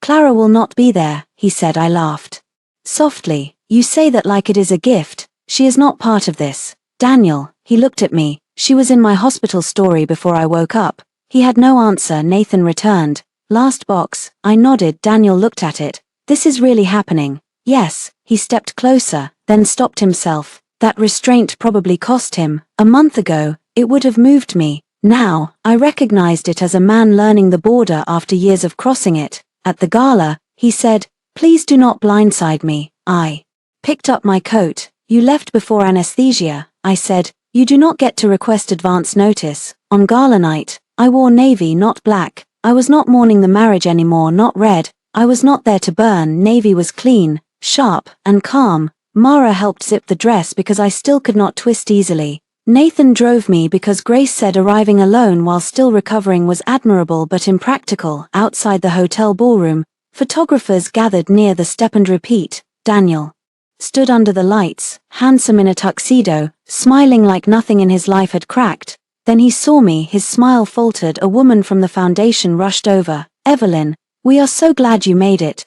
Daniel was just about to do couple photos. No couple photos, I said. She blinked. Daniel approached quickly. Evelyn. Daniel. His eyes moved over my dress, my bare left hand, the slim folder I carried. What is that? My notes. His face paled before he could speak. Vivian appeared beside me. In a silver dress. Hi, Eve, she said, then turned to her brother. Daniel. He stared at her. You came? Yes. With Evelyn. Vivian looked at him calmly. No, near her. It was a small distinction. It hit him hard. The ballroom glittered with donors, doctors, executives, and hospital board members. My name was still on the program. Grace sat 2 tables away, looking like a polite executioner. Rachel from Patient Rights stood near the side wall, speaking with Dr. Patel. I had not asked them to come. They came anyway. Daniel took the stage first. He was good. I had always known that. His voice warmed at the right moments. He spoke about technology, trust, families waiting outside operating rooms, the sacred responsibility of being present in moments of vulnerability. I almost admired the audacity. Then he said, and I have to thank my wife, Evelyn, who has always reminded me that medicine is not about systems, it is about people. She has been my conscience in this work. The room applauded. Daniel looked toward me. There it was, the invitation to resume my role. Smile, stand, soften, make him human. I stood. The applause grew. Daniel's shoulders loosened, relief spreading across his face. I walked to the stage, not to him, to the second microphone. The foundation chair looked confused, but the program had my name on it. Daniel had made sure of that. I placed my folder on the podium. Good evening, I said. The room quieted. My name is Evelyn Harper. Daniel's face changed, and I would like to speak about what it means to be present when a patient is most vulnerable. The silence after I said my name was not empty. It was crowded with recognition. People knew me as Evelyn Whitmore, Daniel's wife, the woman beside him in photos, the person who remembered donor spouses' names and sent handwritten notes after committee meetings, saying Harper was not just a preference, it was a correction. Daniel stood 3 feet away, frozen under the stage lights. I did not look at him. I have spent much of my career working on patient access, I said, not as a surgeon, not as a hospital executive, as someone who believes systems reveal their values when people are frightened, dependent, and unable to advocate for themselves. A few heads nodded. Doctors, administrators, people who knew the language. My remarks tonight were originally printed beside my husband's name. I was not asked before that decision was made. A ripple moved through the ballroom. Daniel took half a step toward me. I turned a page in my folder. I was recently a surgical patient at St. Agnes. The room changed. Some faces sharpened with concern. Others flicked toward Daniel. I am grateful to Dr. Patel, Nurse Maya, Rachel from Patient Rights, and the surgical team who treated me with skill and dignity. They did their jobs. They documented accurately. They protected my privacy when I requested it. They honored consent. I let that word settle. Consent. Daniel's jaw clenched.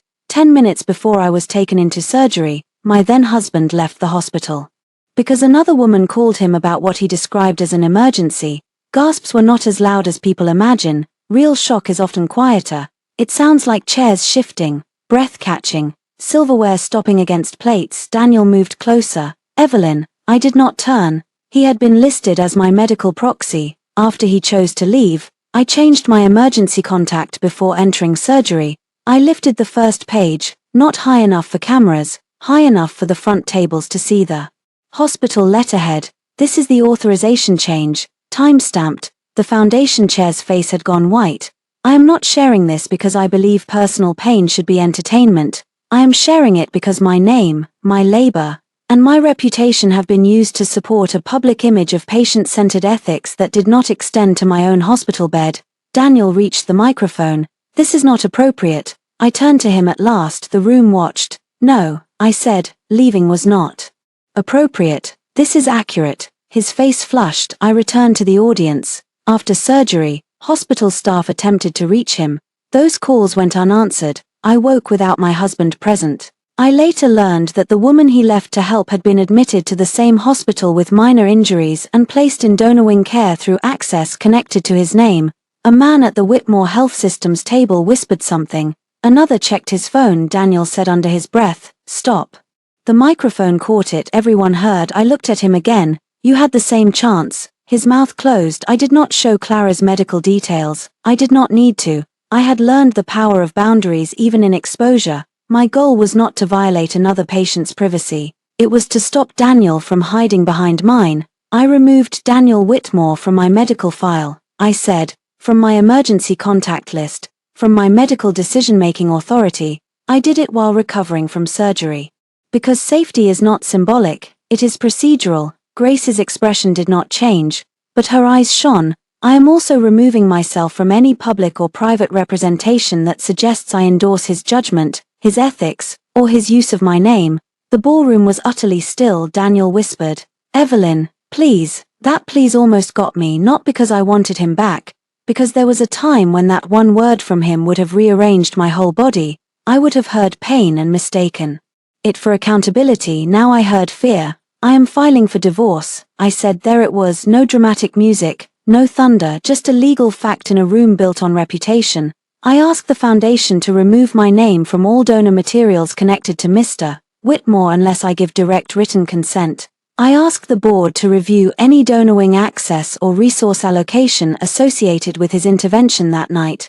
And I ask every person here who works in healthcare to remember this: a patient is not protected by a loving speech. A patient is protected by people who stay, answer the phone, respect consent, and tell the truth. I closed the folder.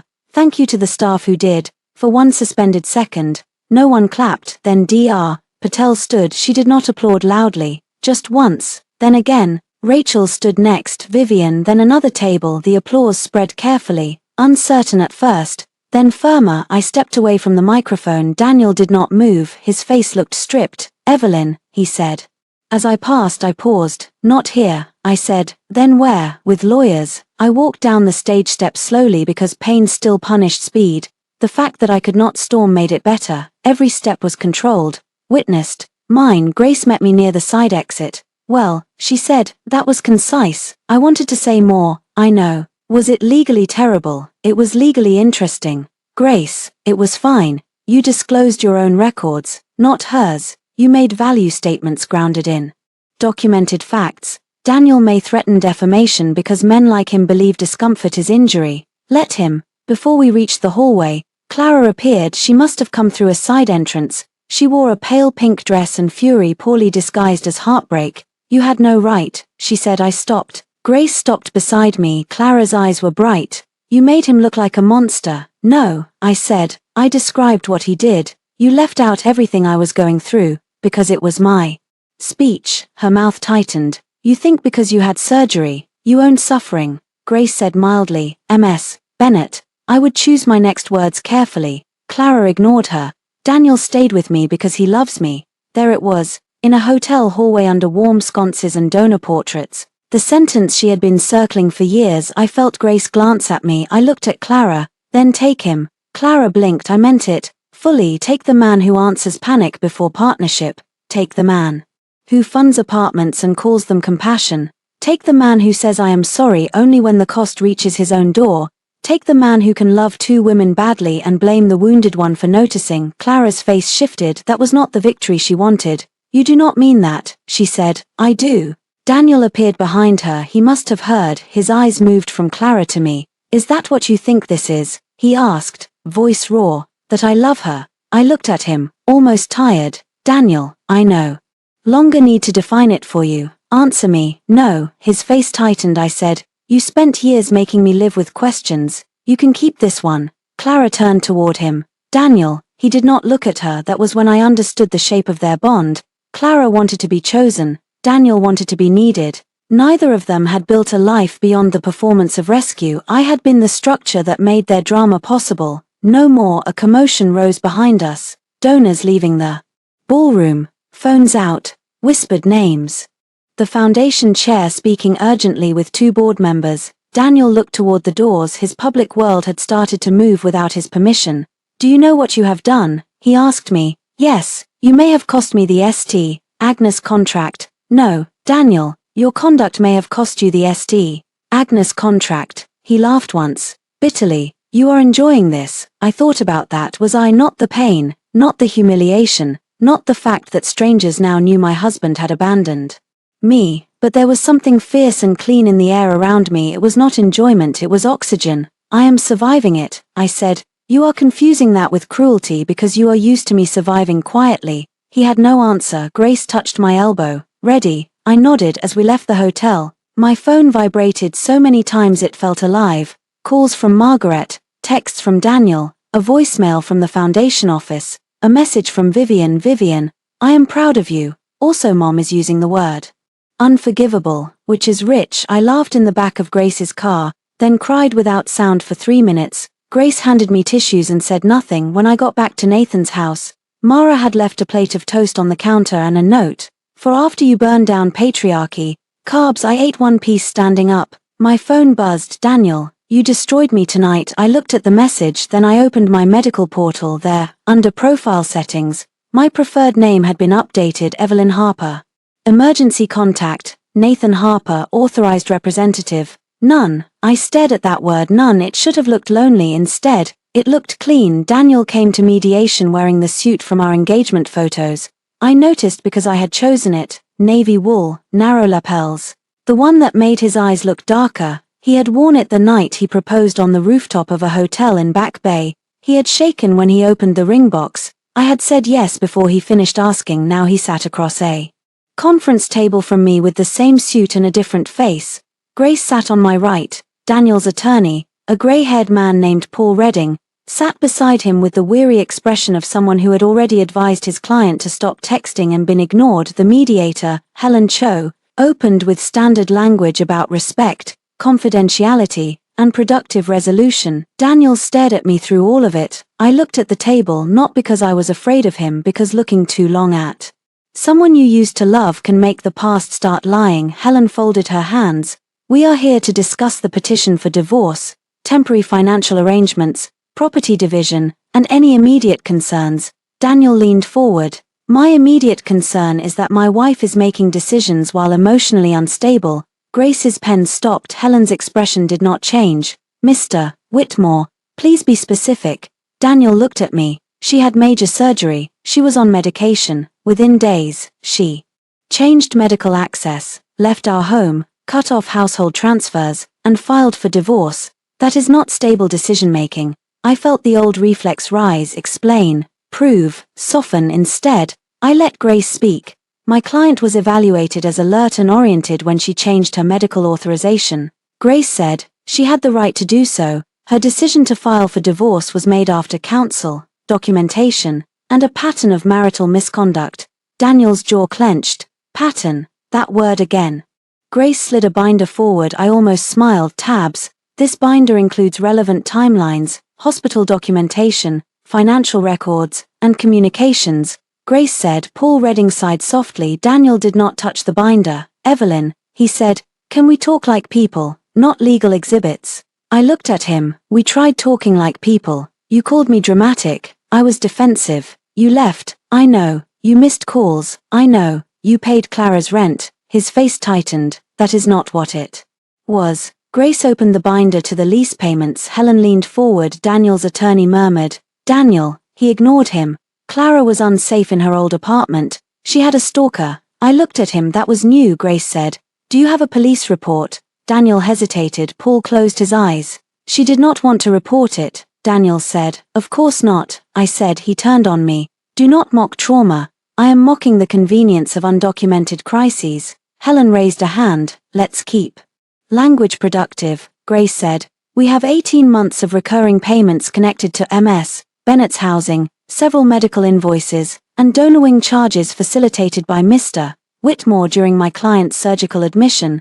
Some payments appear to have been routed through business expense categories. We will request full disclosure. Daniel's eyes flashed. Are you threatening me? No, Grace said. I am describing discovery. He looked at me. You want to ruin my company. I want to know how much of my marriage funded Clara. His face shifted. There it was again. Not guilt first, fear. You were never deprived, he said. I stared. Grace's pen moved. Daniel seemed to realize too late how that sounded. I mean, you had access to everything you needed, except my husband during surgery. He looked down. Helen let the silence sit. Then Paul cleared his throat. My client is prepared to discuss a settlement that preserves both parties' privacy. Privacy is not my client's silence for sale, Grace said. Paul nodded. Understood. We are not suggesting that.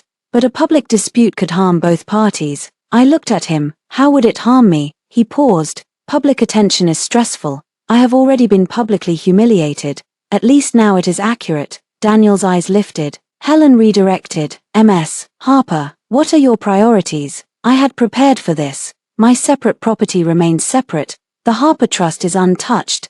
Joint assets are divided according to law. Daniel reimburses the joint account for marital funds used for Clara Bennett's rent, medical bills, travel, or any personal expenses. My name is removed from all company and foundation materials connected to him. He stops contacting me directly except through counsel. The house is sold or he buys out my share. I keep my medical privacy, records, and directives entirely separate. Daniel stared at me. That's a list, he said. Yes. Where am I in it? I met his eyes. Removed. The word landed for a moment. His composure cracked. Pain crossed his face so openly that the room seemed to soften around it. Evelyn, he said quietly, I know I failed you that day. That day I leaned back. No, you failed me for years. That day was when I could finally document it. His face closed again before he could answer. The conference room door opened. Clara walked in. No one spoke. She wore a camel coat and carried a folder like she belonged there. Daniel rose halfway from his chair. Clara, what are you doing? She looked at me, then at the mediator. I am involved, apparently, Paul said sharply. This is a confidential mediation. You cannot be here. Clara's face flushed. Daniel said my name is all over those documents. Daniel's expression darkened. I told you not to come. People are calling me a mistress online. Grace looked interested for the first time. Online. Clara turned to me. Your little speech started rumors. I did not name you. You did not have to. Helen stood. Ms. Bennett, you need to leave. Clara's eyes filled. I am tired of being blamed for a marriage that was already dead. The words hit the room. Daniel said. Clara, she turned on him. No, I am tired of being hidden when she gets to act like the only wounded person. I watched Daniel's face. He was not worried about Clara's pain. He was worried about what she might say. Grace saw it too. Ms. Bennett, Grace said calmly, if you believe you have relevant information, we can schedule a deposition. Clara blinked. A what? A sworn statement. Her confidence faltered. I did not mean legal information. Then you should leave, Grace said. Clara looked at Daniel. Tell them. He was silent. Tell them you were going to leave her before all of this. My breath stopped. Daniel closed his eyes. There it was, a whole truth. I looked at him. Were you? His voice was rough. No. Clara laughed. But it sounded close to breaking. You said you were trapped. Daniel opened his eyes. I said things were difficult. You said she would never let you go without destroying you. I felt strangely calm. Interesting, I said. Clara looked at me. Startled, I turned to Grace. Please write that down. Grace already was. Daniel's chair scraped back. This is enough. No, I said, for once. Let her finish. Clara, when did he say that? Clara hesitated. The anger drained from her face, leaving calculation behind. I do not remember. You remembered enough to interrupt mediation.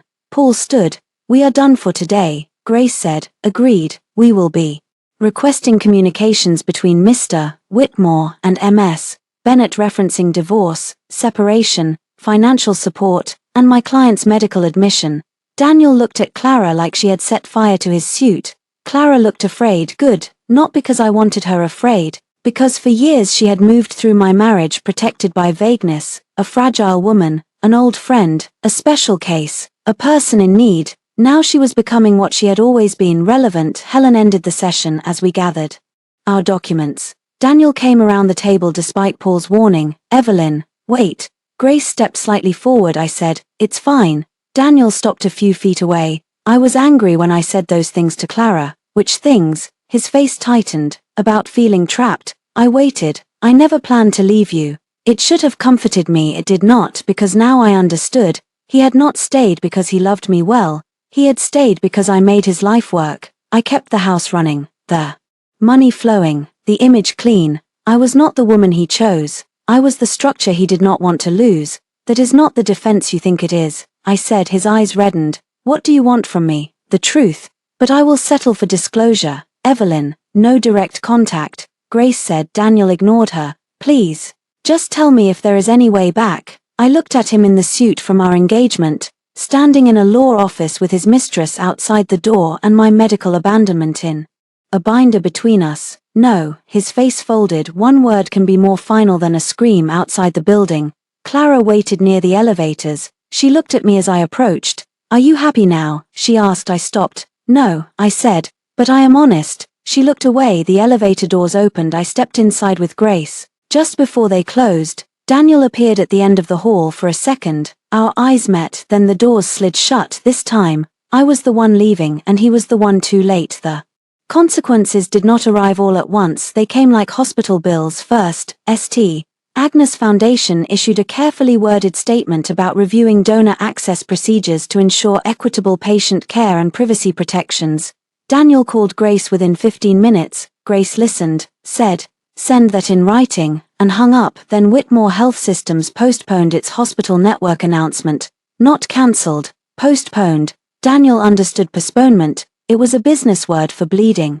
Then a health policy journalist who had attended the gala wrote a column about donor influence, patient consent, and the ethics of public spouses in medical branding. She did not name Clara, she did name Daniel. Margaret left me a voicemail. "You have no idea what you are doing to this family." I saved it. Vivian texted me, "Mom is telling people you had a nervous breakdown." I told her nervous breakdowns usually do not come with footnotes. I replied with a heart. I spent those days healing in practical ways. Physical therapy, short walks, soup, legal calls, sleeping badly, but honestly, I still woke some nights reaching for Daniel, not because I wanted him, but because the body can memorize absence before the mind approves the divorce. On one of those nights, I opened our old message thread. I searched Clara, hundreds of results. Clara called, Clara is upset, Clara needs a ride, Clara cannot be alone tonight, Clara had a scare, Clara asked if you are mad. Then my replies, it's fine, go help her. I understand, drive safe, tell her I hope she feels better. Do you want me to send food? I stared at those messages until nausea rose. I had not been blind, I had been trained. Every time I objected, Daniel framed my pain as jealousy. Every time Clara intruded, she framed her need as survival. Every time Margaret commented, she praised me for being mature. Mature meant quiet. Mature meant self-erasing. Mature meant making space for another woman in my marriage and calling it compassion. I took screenshots until my phone battery dropped to 10%. The next morning, Grace's office requested full communications in Discovery. Daniel resisted. Then Clara sent me an email. Subject, I hope this gives you peace. That was how I knew it would not. Evelyn, I know you think I am the villain. Maybe it is easier that way, but Daniel came back into my life when I was at my lowest. He said your marriage had become more partnership than love. He said you understood that he had obligations. He said you had separate lives in many ways. I believed him. I never wanted to hurt you. I only wanted to believe that the person who once loved me still saw me. I am attaching some messages because I do not want to carry this alone anymore. Clara, I downloaded the attachments with Grace on the phone. There were screenshots. Daniel, Evelyn is practical. She does not need me the way you do. Daniel, I cannot leave right now. Her trust money is tied into the house and my mother's account. It would be messy. Daniel, after the hospital contract closes, I will reassess everything. Daniel, she always gets emotional at first, then she calms down. Daniel, you are not the reason things are broken. You are the only place I can breathe. I read the last one 3 times. You are the only place I can breathe. I had spent years being the place he could rest, recover, eat, sleep, host, build, and return. But breathing, he had given that word to Clara. Grace was quiet for a moment. Are you all right? She asked. No. Good answer. I laughed once through tears. Can we use these, if Clara provided them voluntarily? Yes, we will authenticate if needed. Why would she send them? Because Daniel is no longer choosing her cleanly, and she wants not to be the only one holding the shame. That was exactly it. Clara had wanted Daniel when he could leave me for her in meaningful little pieces. Phone calls, payments, hospital rooms, emotional confessions. But now that the cost was public, he had retreated into damage control. She had discovered what I had lived with for years. Daniel chose himself first, always. The final hearing for temporary orders was scheduled for a Thursday morning. It was not the divorce trial. It was not dramatic in the way people imagine. No screaming judge, no last-minute confession, just a courtroom with fluorescent lights, attorneys with folders, and a clerk mispronouncing names, but Daniel looked worse than he had at mediation. The suit was grey this time. His face was drawn. He did not look at Clara because she was not there. He did not look at Margaret because she was. He looked at me. I sat with Grace. The judge reviewed temporary financial matters first. Daniel's attorney argued that my cancellation of household transfers had destabilized established obligations. Grace stood. My client contributed substantially to household expenses from separate funds for years while Mr. Whitmore directed significant personal and potentially marital resources to Ms. Bennett. We are requesting reimbursement accounting, preservation of assets, and temporary exclusive access protections for my client. The judge looked over the records. Daniel's attorney tried to frame the Clara payments as charitable support for a friend, Grace said, a friend whose rent he paid for 18 months while representing to my client that he lacked liquidity for marital expenses. The judge's eyebrows rose. Small victories can be very quiet. Then came contact restrictions. Grace presented Daniel's texts after I requested legal-only communication. The messages ranged from pleading to accusatory to sentimental. One included a photo of our wedding vows. The judge ordered communication through counsel except for property logistics.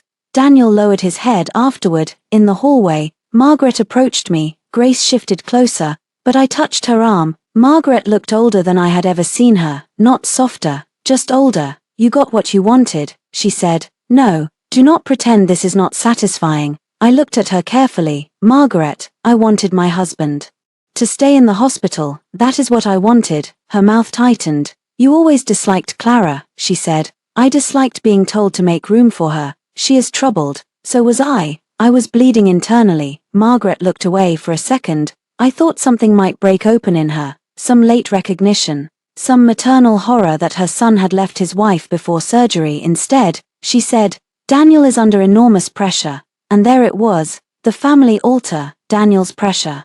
Daniel's future. Daniel's reputation. I felt no anger this time, just distance. I hope he learns to carry it, I said. I walked away that afternoon.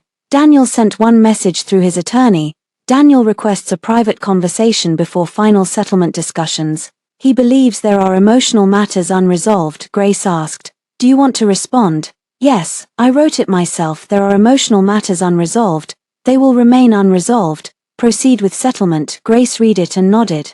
Clean. But Daniel was not finished. Men who mistake access for love often panic when the doors actually lock. 3 days later, he showed up at St. Agnes during my follow-up appointment. I was leaving Dr. Patel's office when I saw him near the elevators. He must have known the appointment from before I changed my portal password, or guessed, or called enough people until someone careless said something. He looked desperate. That mattered less than it used to. Evelyn, he said. Maya, who happened to be at the nurse's station, looked up immediately. I stopped several feet away. You should not be here. I needed to see you. That is not a need. That is a want with bad boundaries. His face twisted. I am losing everything. No, you are losing what required me to stay silent. He stepped closer. Maya moved around the desk. Daniel saw her and stopped. Please, he said. Just 5 minutes. I thought of my 5 minutes. Wait until they take me in. Just wait until the doors close. He had not given me that, but I was not him. You have too, I said. In the lobby, with witnesses, we stood near a row of chairs beneath a framed donor plaque that included his name. He looked at it, then laughed bitterly. I used to be proud of that. You should have been careful with what your name opened. I did not think. That is not true. You thought Clara needed you more. His eyes reddened. I thought you were strong. There it was, the final insult dressed as praise. I said, that is why I survived you. He flinched like I had hit him. I loved you, he whispered. I know. Then why does it feel like you are treating me like I never did? Because love without care becomes evidence for the defense, not the marriage. He covered his face with one hand. I do not want Clara, he said. I felt nothing sharp. Only tiredness. That is between you and Clara. I want my wife. No, I said gently. You want the woman who absorbed the cost. His hand dropped. She is gone. Daniel stared at me behind him. The elevator doors opened. Rachel stepped out with a file in her hand. She saw us, stopped, and looked directly at me. Ms. Harper, she said. Is everything all right? Daniel's face changed at the name Ms. Harper, not Mrs. Whitmore. I looked at him one last time. Yes, I said. I am done here. Then I walked past him toward the exit. He did not follow, maybe because Maya was watching, maybe because Rachel was, maybe because for the first time, he understood that the hospital was no longer a place where he could choose wrong and still be treated as family. Outside, the air was cold and bright. I breathed it in carefully. No one else owned that breath. The final settlement meeting happened on a rainy morning in June. By then, Daniel's life had reorganized around loss. Whitmore Health Systems did not collapse, but the St. Agnes contract was suspended pending review. 2 board members resigned from a committee linked to donor access. A compliance inquiry opened around expense classifications connected to Clara's consulting. Daniel stepped down temporarily as public spokesperson. Temporarily was another business word for bleeding. Clara vanished from social media after a thread circulated showing her old posts from dates that matched several of her emergencies, a smiling beach photo from the day after her Thanksgiving breakdown, a champagne brunch after the anniversary panic attack. Nothing illegal, just ugly in the way truth often is when it stands next to manipulation. I did not post any of it. I did not need to. People who live by performance usually leave archives. Margaret stopped calling after Grace sent a formal notice. Vivian kept texting, mostly about neutral things, her daughter's school play, a recipe, a photo of her dog wearing a cone of shame. It was awkward and kind, which made it more real than most of my marriage had been. My body healed faster than my habits. I still reached for my phone when Daniel's usual commute time passed. I still woke once from a dream where he stayed. In the dream, he held my hand until the surgical doors closed. I woke crying, not because I missed him exactly, but because somewhere in another impossible life, that version of us had survived. Then morning came, and I signed another document. The house would be sold. Daniel would reimburse a portion of funds directed to Clara after forensic accounting. My trust would remain separate. My name and image would be removed from Whitmore Health Systems promotional materials. Neither party would make further public statements about the marriage except through counsel. Direct contact would remain restricted. Grace called it a strong settlement. Nathan called it financially punching him in a tailored suit. I called it oxygen. At the meeting, Daniel signed slowly. He read every page like he expected a secret door to appear between clauses. There was none, only division. When he reached the section about medical directives, he stopped. "This is not normally in a divorce settlement," he said. Grace replied, "It is in this one." The clause stated that Daniel acknowledged he had no current or future authority over my medical decisions, records, access, or emergency directives unless separately authorized in writing by me after the divorce. It was not necessary. Strictly speaking, it was necessary to me. Daniel looked at me. "You really needed this written down?" "Yes." "Why?" I held his gaze. "Because you taught me that verbal promises are not enough." He looked down. Paul Redding murmured something to him. Daniel signed. The pen made a small sound against the paper. I felt it in my ribs. After the attorney stepped out to make copies, Daniel and I were alone for the first time in months. Not completely alone. Glass walls, assistants outside, but alone enough for old ghosts. He looked thinner, less certain. No Clara calling, no Margaret speaking, no audience waiting for him to perform goodness. Just Daniel, just me. "I ended things with Clara," he said. I looked at the rain on the window. "Okay, that is all you have to say. What do you want me to say?" He laughed softly, brokenly. "I do not know. I thought it would matter." "It matters to you, not to you." "No." He flinched. "I do not mean that cruelly," I said. "But Clara was not the disease. She was a symptom you kept choosing." His eyes filled. "I know that now. I believe you." Hope flickered across his face. I almost hated myself for putting it out. "Believing you is not returning to you." The hope died. He nodded, but it looked like something inside him was tearing. "I keep replaying the hallway," he said. "So do I. I should have stayed. Yes, I should have let someone else go. Yes, I should have known you were scared. I told you." His eyes closed. That was the part one needed him to carry. Not that he failed to read my mind, that I had told him plainly, and he had still placed my fear below hers. "I thought you would forgive me," he whispered. "I know, because you always did." "Yes." He opened his eyes. "I hate that."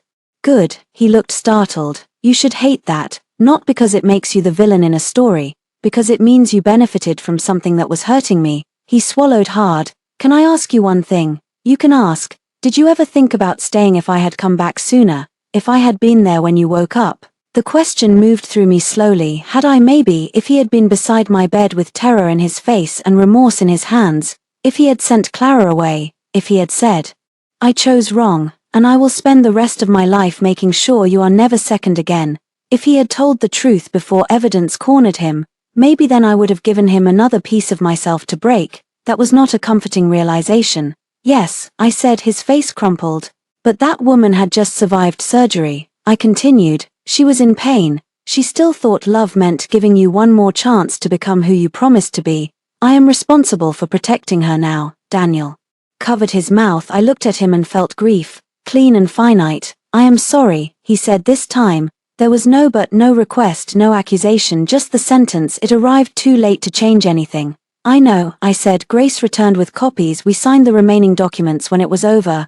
Daniel did not try to hug me. That was his final gift. Perhaps the first boundary he respected without being forced. In the hallway, he said, "Evelyn." I turned. "I hope you are safe," he said. I thought of hospital doors, lilies, call logs, legal forms, empty closets, oxygen. "I am," I said. Then I walked away. A week later, the divorce was finalized. The court did not care about symbolism. It processed paperwork, stamped dates, updated records. Marriage ended not with a scream, but with administrative efficiency. I left the courthouse alone by choice. Nathan had offered, Mara had offered, Vivian had offered to stand very far away and glare at Daniel if necessary. I said no. There are exits a woman needs to walk through by herself. Daniel was on the steps when I came out. He was not supposed to be waiting for me, but he stood at a distance, hands in his pockets, tie loosened. Rain threatened but had not started. I stopped. He did not come closer. "I know," he said. "No direct contact. I just wanted to see you once." "You have." He nodded. A long silence stretched between us. "I signed the reimbursement transfer," he said. "It should clear tomorrow. Grace will confirm." I also sent a letter to the foundation. I took responsibility. That surprised me. "Good." His mouth curved faintly. Not a smile, a memory of one. "You always said that word like a full sentence." "I usually meant it that way." He looked at my left hand. "Bare, steady. Are you keeping Harper?" "Yes, it suits you. It always did." His eyes reddened this time. I felt no need to rescue him from the feeling. "Goodbye, Daniel." He inhaled like the word hurt. "Goodbye, Evelyn." I walked down the courthouse steps. My phone buzzed. When I reached the sidewalk, medical portal notification. "Your profile has been updated." I opened it. Name, Evelyn Harper. Emergency contact, Nathan Harper. Medical proxy, none. Marital status, divorced. I stared at the screen until the first raindrop hit it. Then I laughed, not loudly, not triumphantly, just enough to prove I could. 3 months after the divorce, I returned to Street Agnes voluntarily, not as a patient. That mattered more than I expected. I walked through the main entrance wearing flat shoes, a cream blouse, and no ring.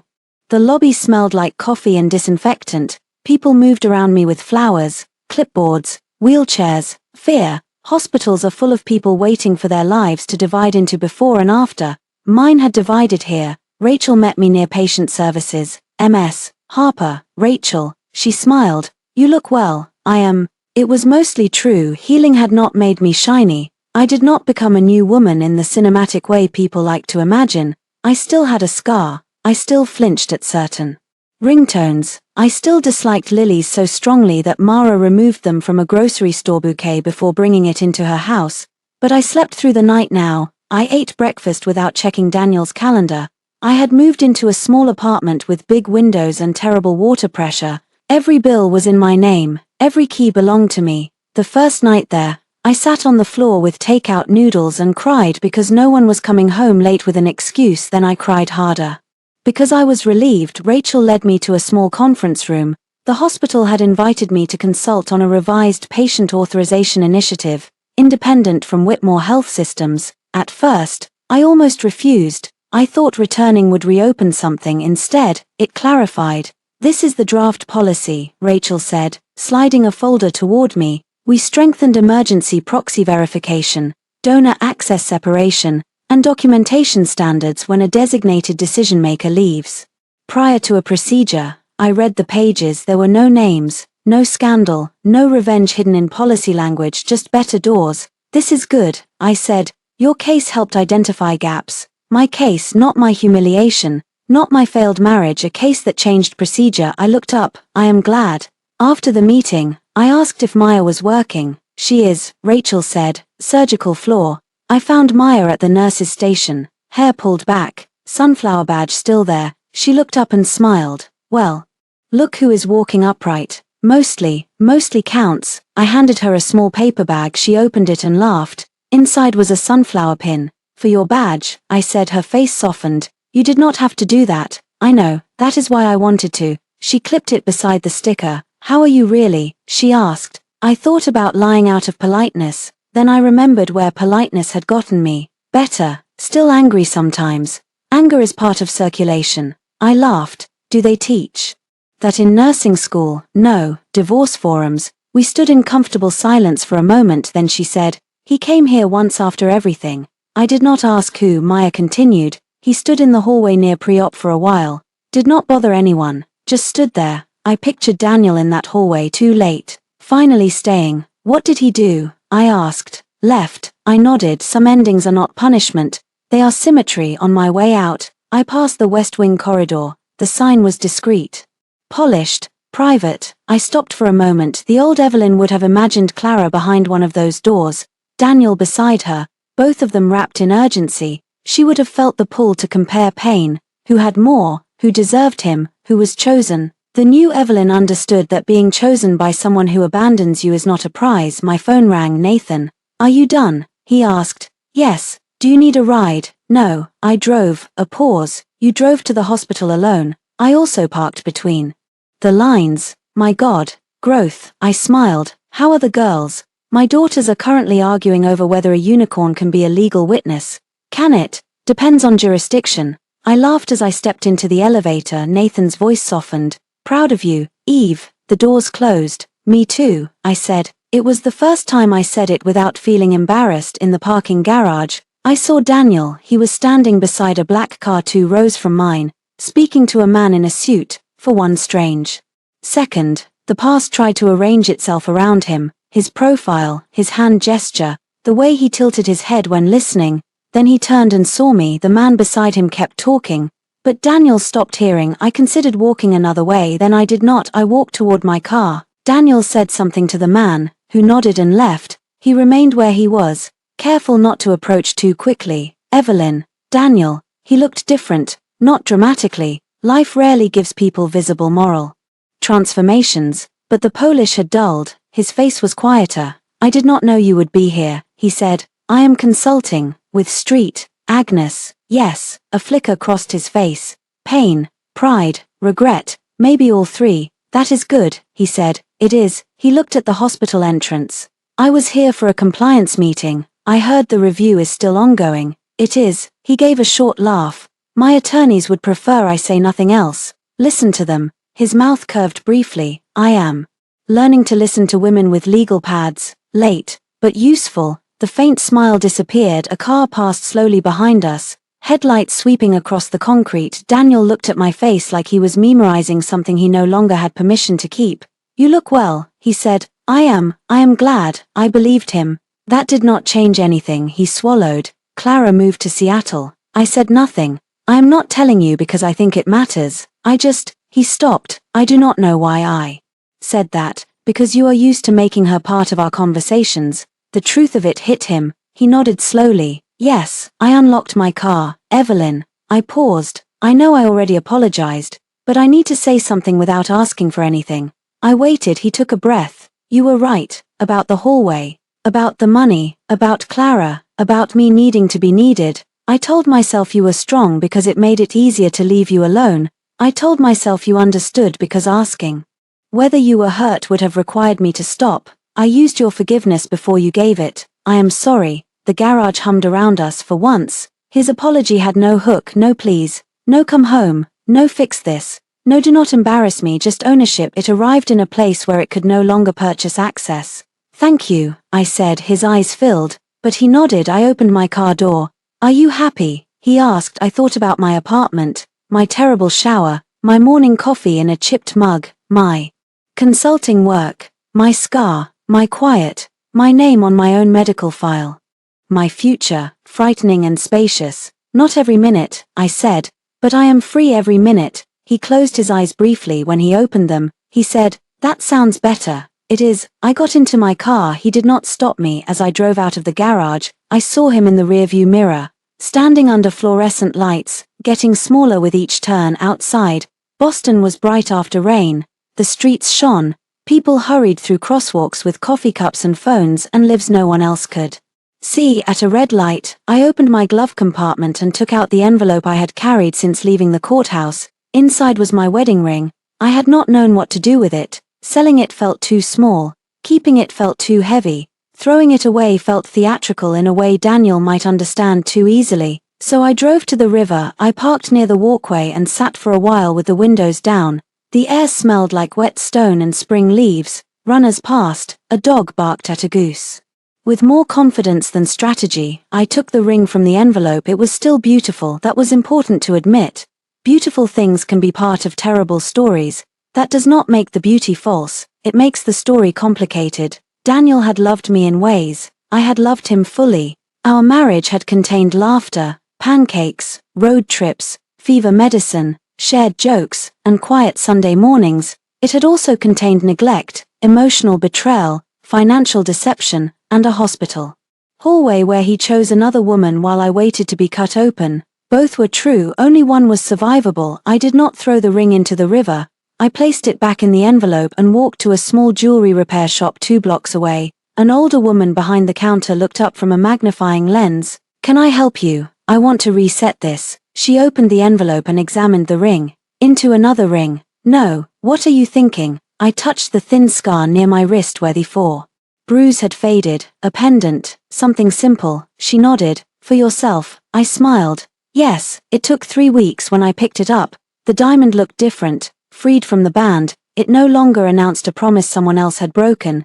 It was just a stone, clear, hard, refracting light. I wore it once, then put it in a drawer, not because it hurt, because I did not need proof. 6 months after the surgery, I updated my advance directive again, not because anything had changed, because everything had. Primary emergency contact, Nathan Harper. Secondary contact, Mara Harper. Medical proxy, Nathan Harper. Restricted access, Daniel Whitmore. I stared at the last line for a long moment, then I deleted it, not because Daniel deserved access, because he no longer deserved space. The restriction remained in legal archives. The boundary existed without his name living on my active page. That felt like the final removal. I clicked save. A notification appeared. "Your medical file has been updated." I sat at my kitchen table in my little apartment, sunlight falling across the floor, and breathed. No one had to choose me in an emergency for me to matter. No one had to stand beside my bed for my life to be worth protecting. No one had to call me wife for my name to be complete. I was Evelyn Harper. I was my own witness, and this time, if an emergency came, the first person I would not abandon was myself.